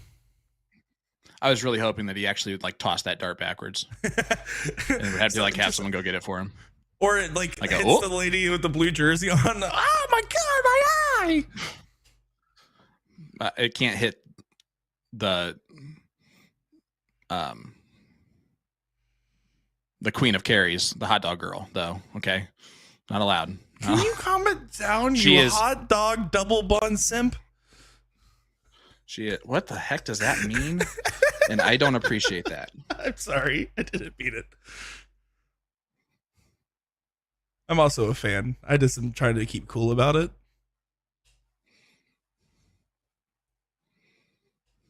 It's a living treasure there. How dare you? I love it when we go off the rails, but like it's a totally different kind of off the rails than when Will's here. Because when you guys are here, it's like off the rails, but the entire chat agrees. No, we're on topic still somehow. But like when we're off the rails, it's like no, guys, we are far gone.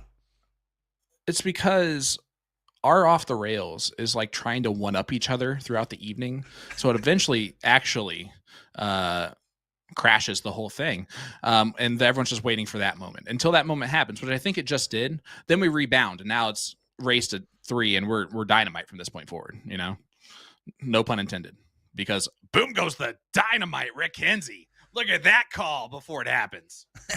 His 11th of the night there, after a little bit of a drought, is currently 7 ahead of Bubba Bryan Bigham.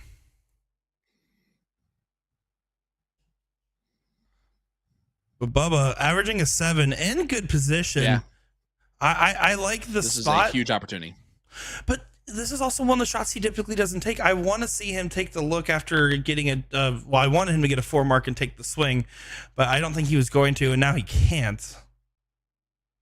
Yeah, sure can, and he hits it. I'm surprised. He is definitely for 1, Nick. Well, I think I'm Brian, 1 for 1, by the way. Brian nailed it in the chat, right? It looks like Bubba's starting to play a little bit more aggressive in the last few legs, Yep. probably feeling a little better, more confident. I wholeheartedly agree with that analysis. Well, it's also you start to realize Rick's going to keep up with you if you keep the averages going. So you might as well start closing stuff down quicker, and not give Rick these opportunities, because he's learning, because he's gotten close a couple times to letting Rick have the opportunity back. I even like the move to the 16s there on dart 2. But he's given Rick some shots. Hey, if you hit this 9 mark here, you can steal this leg. And if Rick had taken advantage of either of those opportunities, it would be 8-4 right now. So Brian is learning on the fly how to play, and it's working out because it's stressing Rick Henze out. Rick Henze doesn't usually do all this. And definitely how to play in this format in particular.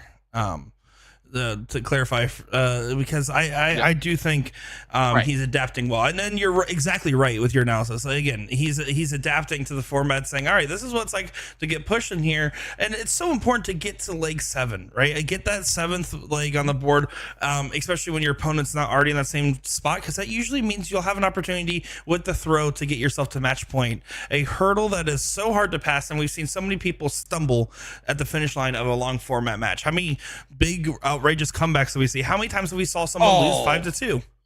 Look at this. Boom goes the dynamite for Bigham. That was a Bubba boom. A Bubba Bing Bubba boom, is what that was. All right, he's back. He's back. Let this man talk about kid shows. Let him talk about hot dogs. I'm in. I'm sorry. I don't know. You bring out the best of me, buddy. Or the worst. One of the two. Probably the worst. I think the worst. I think you and Will bring out the best in each other. I bring out the worst, but it's like just good bad. It's like, dude, where's my cards? Can't say it's an all-time great movie, but you can at least say it's good bad. See, I think it's like going car racing. You're just waiting for the crash and burn. That's fair. Or if you're my dad, you get to Daytona 500 and you hang out for 5 hours and watch 5 laps. Well, all the rain delays were brutal. But at the racetrack, it's good hanging out every time. That is true. How about to break the throw? Dude, where's my car? Love it.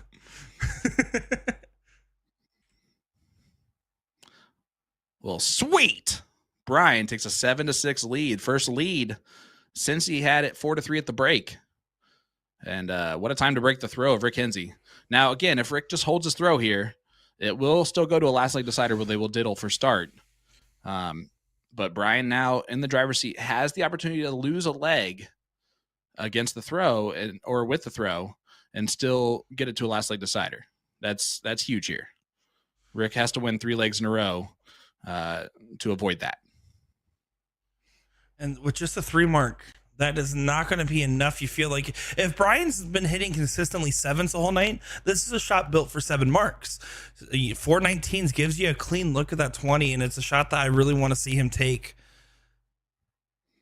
You know what I love? The opportunity. Working with you and traveling around the country the most is that Like I can Cologne. do things and remember things like Lauren Ivers, aka the Niagara Falls Women's Champion, is in the chat here, saying, "Let's go, Rick." So you're saying the best part of me is everyone else? No. It's just that I get to know everybody else, remember these facts because I'm, calling these matches with you, and I have a weird brain where I tend to remember a lot of those things, psycho or not, and yeah, so it's fun to be able to do that. What's up, Lauren? No, it is cool. And I gotta say, I looked back at some old videos lately for obvious reasons. And when I was looking back at some the archives, and when I was looking back at it, I remember I used to think to myself, man, Sean knows so many of these guys. Will, especially at that time, even more than you and I, knew so many players, where it felt like the knowledge was insurmountable, and there was an expectation that he would know if we didn't because of how much we know. And now, so many years commentating these matches, meeting these players, and going to these events, I try my best to remember each and every single person. But there are so many different people, and I can't believe how much that has just grown and changed, and how much I've gotten to meet and appreciate each and every one of you guys at all the different stops. By the way, don't listen to Greg. Greg's just upset because he's still most famous on a live stream for getting beat because he was up and he decided to go all points on 16s, even though he just needed 3 bowls to win, right? And he gets himself just a nice little 98-point lead with all those 16s, which is real nice. Double bowl, trip 16 for the match and the title. Greg loses. So that's why he doesn't like me as much as you. And He again, also I remember these things. That was back in 2018, I believe, 2019, something like that. He likes me. That's all I care about in that sentence. It is what it is. Ron asking, what cologne do I wear? Winter Spirit Axe Body Spray. What a child answer to say Axe body spray. It's not actually Axe. Oh my God. I promise it's not actually Axe. Versace Pour Home. It's like the clear bottle with a little blue tint to it. No, it's actually Lagerfeld, if anybody's curious. No, I'm talking about mine, not yours. I don't care about yours. You have a beard. I don't need to smell nothing except that beautiful beard oil. That is from Mad Viking. Mustache and beard oil company, and their beard oil is fantastic. Smells like my face always smells like fresh vanilla. It's wonderful. Steve Marshall saying, I met Nick at the Pittsburgh Bullshooter. Now the PTSD sets in. All right. It's been a pleasure meeting most of you guys out there. Will goes in back to the match, and this is why this is why we never go that far off to the rails, because Will's actually a professional, and he will bring it back in when he needs to, when he realizes that we're being ridiculous. I, on the other hand, with you, this is just a couple of buddies hanging out, watching darts, and having no big bad Will to tell us that we can't do things. So, and then Rick Henze there that's fighting a 5 mark. Is that good? Perfect. I stick up for you, and then there you go. That was smooth. Interesting moment. Did you question that? You're like, that was smooth? No, it was not. I know. I was just trying to convince myself. Look at this. Oh, another trouble would have given him a look at the 20s if he wanted to take it. He has been more aggressive at this point, but Rick in the driver's seat just needs to do his job from this point forward and should be able to get the job done. Takes a little step back. I'm curious as to what might have caused that. I don't think I hope it's Hot Dog Girl's phone. I mean, he's been definitely showing the emotions one way or another. not like over the top, but you can tell that there was some head shakes on the frustration turns. There's a couple moments where he's walked off the lines, or when he's hit a shot and he kind of throws up his hands like, where was that? But You're right. time, How terrible no that doubts. was. Jeez. Awful. What a great 6 mark from Rick. I'm just analyzing the data. I am analyzing the data. Okay, you take it. I see the stats. I tell the people how it is. That is my job. Your job is to be funny, man, talking about hot dogs and cartoons.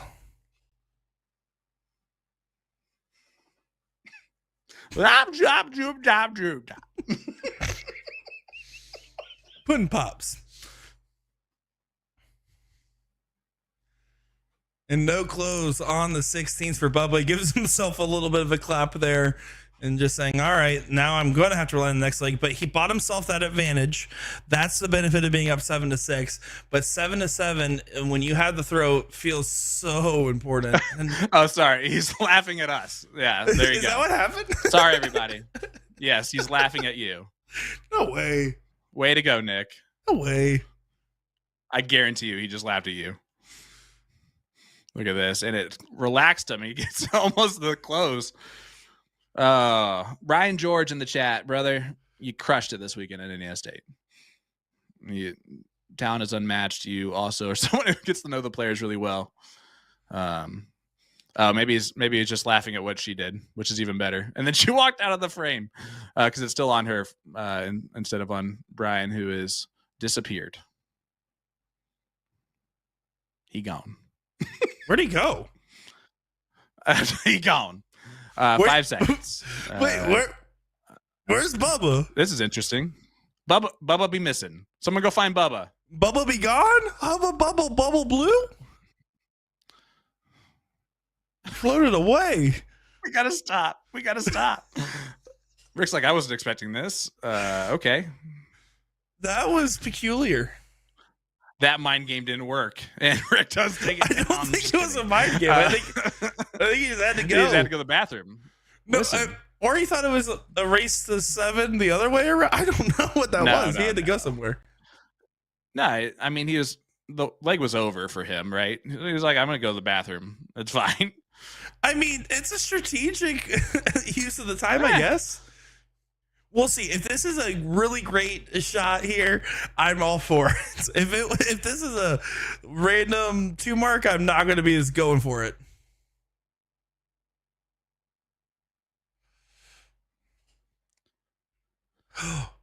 The Sean Nick energy is just slap happiness at this point, or just shock and awe from what Nick. is happening. This is way below. There you go. At least he finds on dart 3, which was necessary. Juggernaut's going to punish, but that was necessary. Yeah, that's a potentially. Thankfully for Bubba, that second dart didn't go in. Yeah, because Hubba Bubba Bubblegum Wasn't a kill is in shot, some but that still trouble. hurt. All right, here comes Bubba, who now is going to have a new favorite commentator. He might actually be mean to Nick for the first time in his life. No. That was correct immediately. That was a good comeback, by the way. You just go no, and then fine. That was real firm on your response. Dynamite drop in, buddy. Rick Henze You're welcome. just needs a treble to go back up.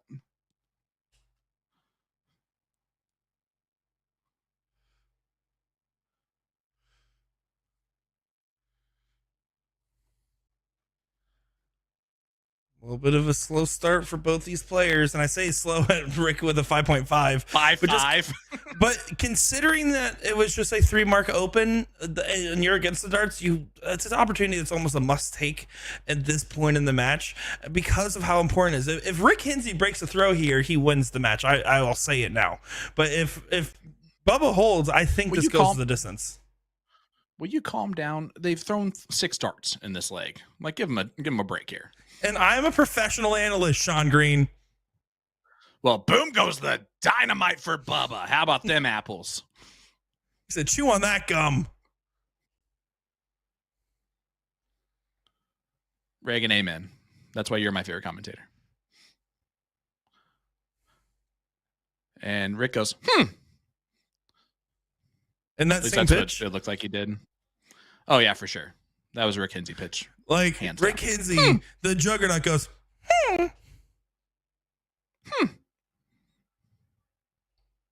I mean, it's not like he has like this voice. Like it doesn't like. It's not like he's like this the whole time, you know. Like he talks like a pretty normal guy. that 18 again, far off the margins. There's some darts going a little bit awry here. Yeah. Something's up because And- you take the break and then some of these darts are starting to miss a little bit. Is it fatigue? Is it something else on your mind? We need to look at the evidence, I think. He ran for a mid-leg bathroom break.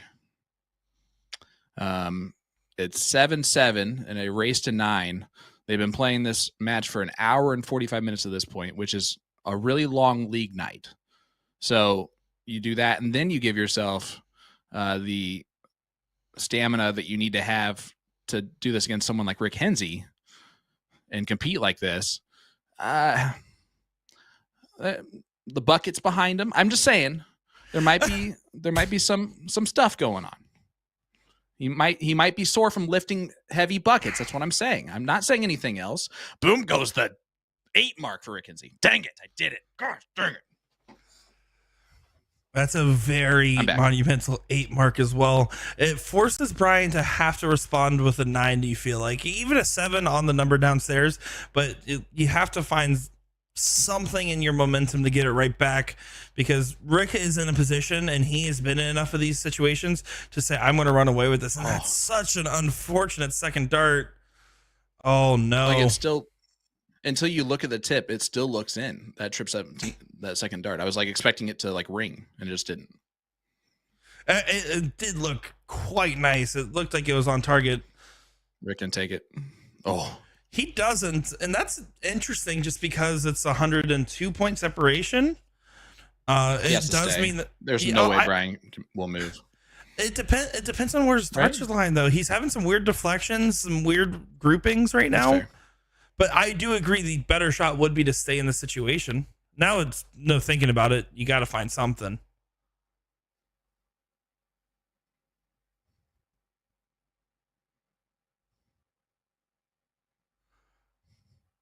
Gives himself a clap.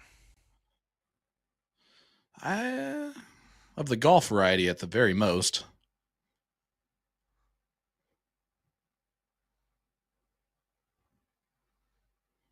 I feel like that was an underrated comment, but that's fine. No, I actually did like it. I'm sorry I didn't react more. No, it's okay. No, whatever. Just keep all your nice things you would say about me to yourself. Okay. So back to the match. Rick Henze in last leg deciders on the stream, he's played 3. He's won 2 of them. Yeah. Lost 1 of them. Okay. So this is a favorable position. If he wins the leg here and Bubba brings it back, he's played it enough of these situations where I don't feel like he'll be feeling the heat in the same way. Clearly, you're seeing even more emotion out of Bryan than you had in the first half for sure. And for a majority of this match, there's a lot going on in this moment. If Bryan loses this leg, I am just going to say that I think that my prediction ends up being correct tonight to start off with. And it's just because of the way the momentum is kind of shifted. Bryan is starting to struggle a little bit. Obviously, you can see that. And unless he needs to find it again, which he can. Of course he can. He has a good enough throw with the right mechanics to where he should be able to find it if he absolutely needs to. So it wouldn't surprise me if that does not happen. But I'm just saying, based on this, I think 9-7's looking almost a little bit more likely, I think, at this point than 9-8. Sean, do you remember when it was not 6 starts into this leg, and I said I think if Rick Henze wins this leg, that he might win the match? And now you're saying that now? I was heady. Yeah, I know you were way ahead of the time. When I say it at this point, it sounds smarter for some reason. It could be the tone. I don't know. They don't call me Nick Stradamus for nothing. You're right. They don't call you that. It was actually my first commentary nickname ever given to me. Shout out to Jeremy Wood. No shout out should be given to him. He tried to do you a disservice there. 8-7. It's kind of like when you guys maybe say "Boom Goes Dynamite" over and over again. Stop Jokes saying on we me. made you. Can we stop 8-7. lying? Rick Henze.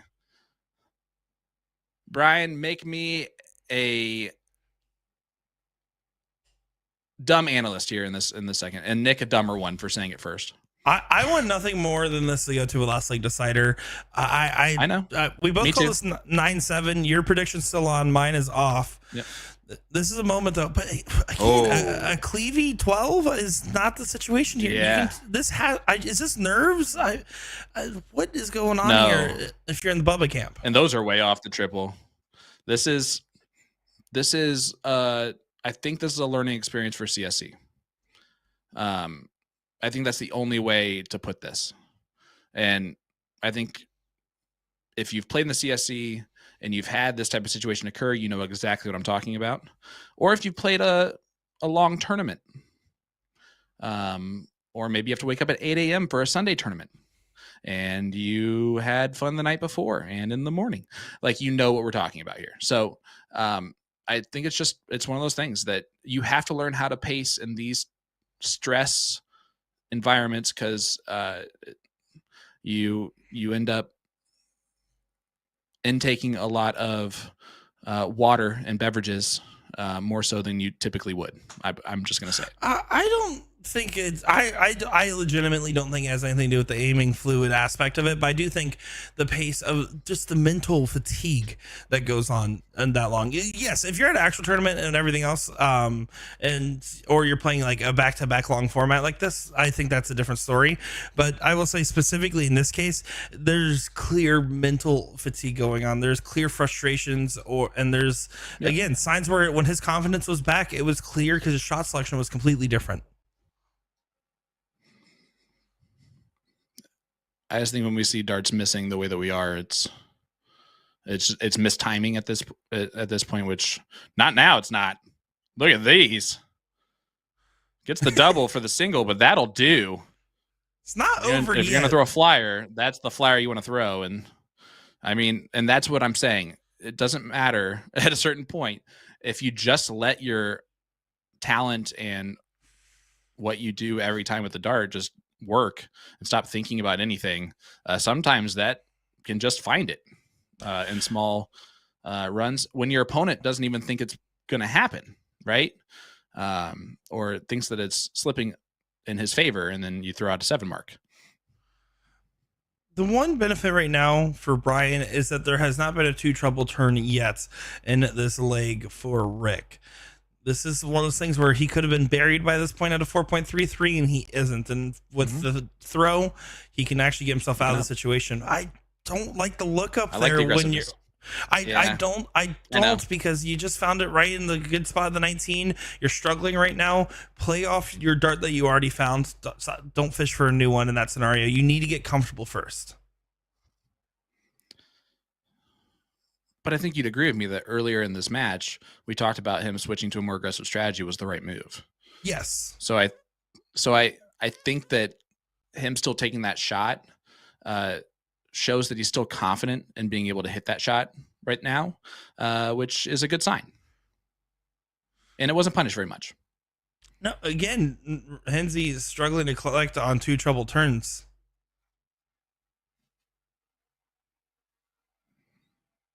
Now this, you drill that first 19, get that look for the 18's close.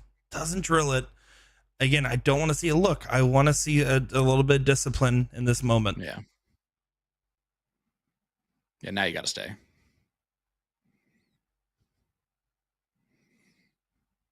It was the right shot.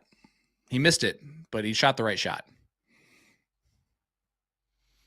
But Rick has failed to walk through this door. This is a moment here. You're thinking, just hit at least a 2. Juggernaut. Get the close. Get the point. Start there. Well, it's the close. it's already annoying. Yeah, it's already an annoying round, right? You hit the triple for single after the miss on the first start. You're like, really? Yep. Awesome. Cool. Now I'm bet I hit a single 18 here, and this is going to be wonderful. He gets the that's triple and saves such it. a monumental last start. Yeah. Huge. And now Bubba has to stay disciplined again on the 17s, needs to collect these darts, needs to stop worrying about the placement. Just throw it. Trust your game right now more than ever. When he releases at the right time, it is a beautiful looking dart. And it goes exactly where it needs to. That's sometimes just focus on that. Just release it at the right spot. That second dart, he was trying to place it. That first dart was in perfect position. He was thinking, do that same thing. And he tried so much to think about that release point. You can kind of tell just by the way it floated down. Rick Henze can run along the bottom of the board. Rick also smart enough to bail and back into the high ground when he needs to. He doesn't have to Forcing take Bryan any to risks. stay on the 17s for all of them. Nope. He knows his opponent's struggling. He knows that he's getting away with his C+ game in this leg. And he knows that if he wins this leg, it's over. You don't need to take the crazy shot. You just need to stay focused. You need to stay careful. You need to stay wise. And every dart that misses into the trebles is just an extra frustration for Bubba. If I'm Rick, I almost bypass the 17s right now. I wouldn't mind it. If my opponent's not scaring me on those 17s at all, I think 15, 16 bull or 15, 17, 16, a shot like that in this situation does more damage than getting a 17 and two 18s. But Rick is also a textbook traditional player. And also, in that situation, there's no reason to ultimately do that unless you're trying to kind of hammer something. Well, you're taking the psychology and the fact when you're shooting the 15 or 16. The optimal shot is start 17 there because the goal of the turn is to get the close. But if you're saying, hey, I'm not worried that you're hitting that number, I want to leave it for you and start playing around. That's when those thermonuclear style of shots and strategies really make a big difference because it just eats at the person. You're not giving them incentive to try to take away your number. Right. But in this situation, and in all situations, Rick is like the cuddliest juggernaut you're ever going to meet. So what I mean is he's a nice guy and realizes that his opponent's throwing a 3.25 when he's averaging a 5.3 in this tournament and struggling. And you can see that, and you're already up 89 points, 91 points, 91 points. And you can just play it typical. You don't have to do too much. 15s. Breaking news. Rick Henze just messaged me before that shot and said, I should be mic'd up.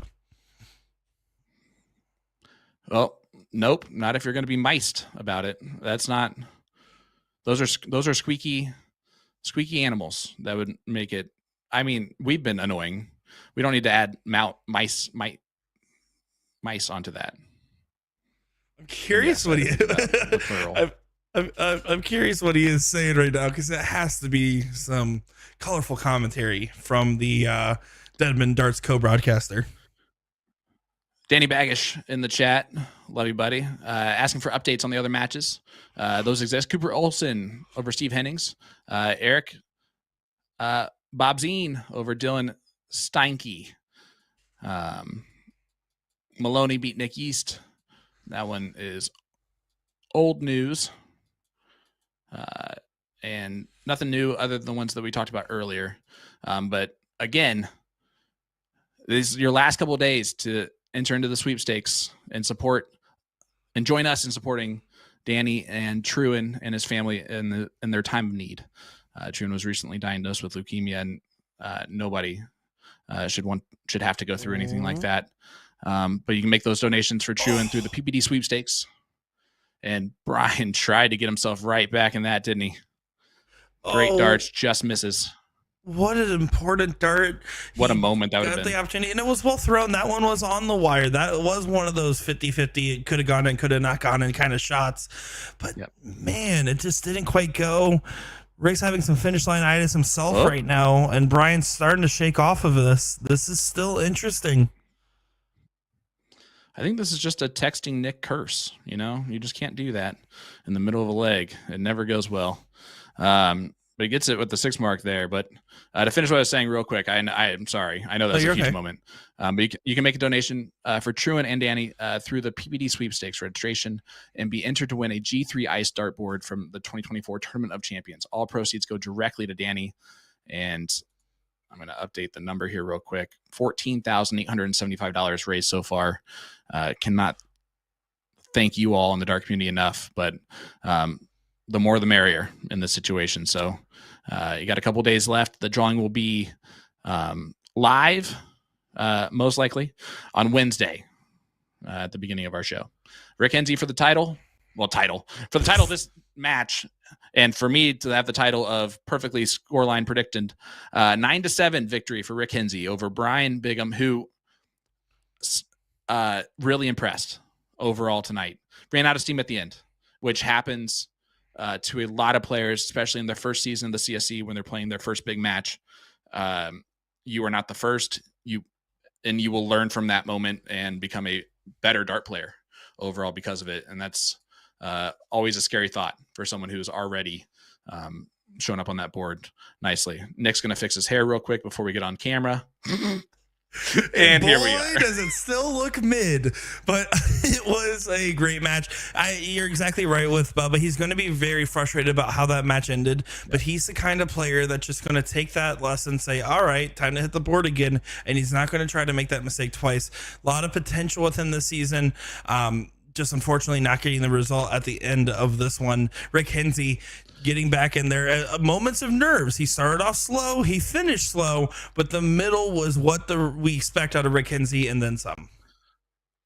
I just want to say I've not met Bubba before, but you can always tell the character of a person by the amount of the chat that's rooting for you that are outstanding human beings in the dart community, like all the people that were rooting for Bubba in the chat were tonight. So I am so excited to meet you when I finally get to. You're an absolute talent. And I can't wait to see how you improve in the CSC Challenger Series. Rick had to start off at 5th, 6th spot, something like that, season 1, kept growing into that role to become a favorite.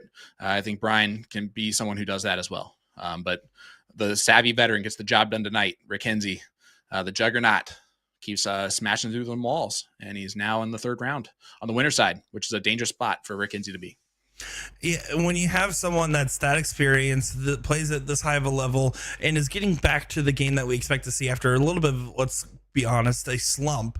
I love to see that from Rick Henze. I love to see that from the Juggernaut in general, and a good showing from both these guys overall, showing why they still deserve to be in Division 1 as their averages. I didn't get the very last leg there, unfortunately, but right before that, 5.13 for Rick, 4.87 for Bryan. So again, they were both way worse than that after that last leg. They brought it down after that last leg, but they just had these like real low moments. And it just didn't quite go their direction at times. But it's one of those things where, let's be honest, if you plan on winning this season, you have to start shaking those bad rounds off or making sure that your good rounds are just that much better.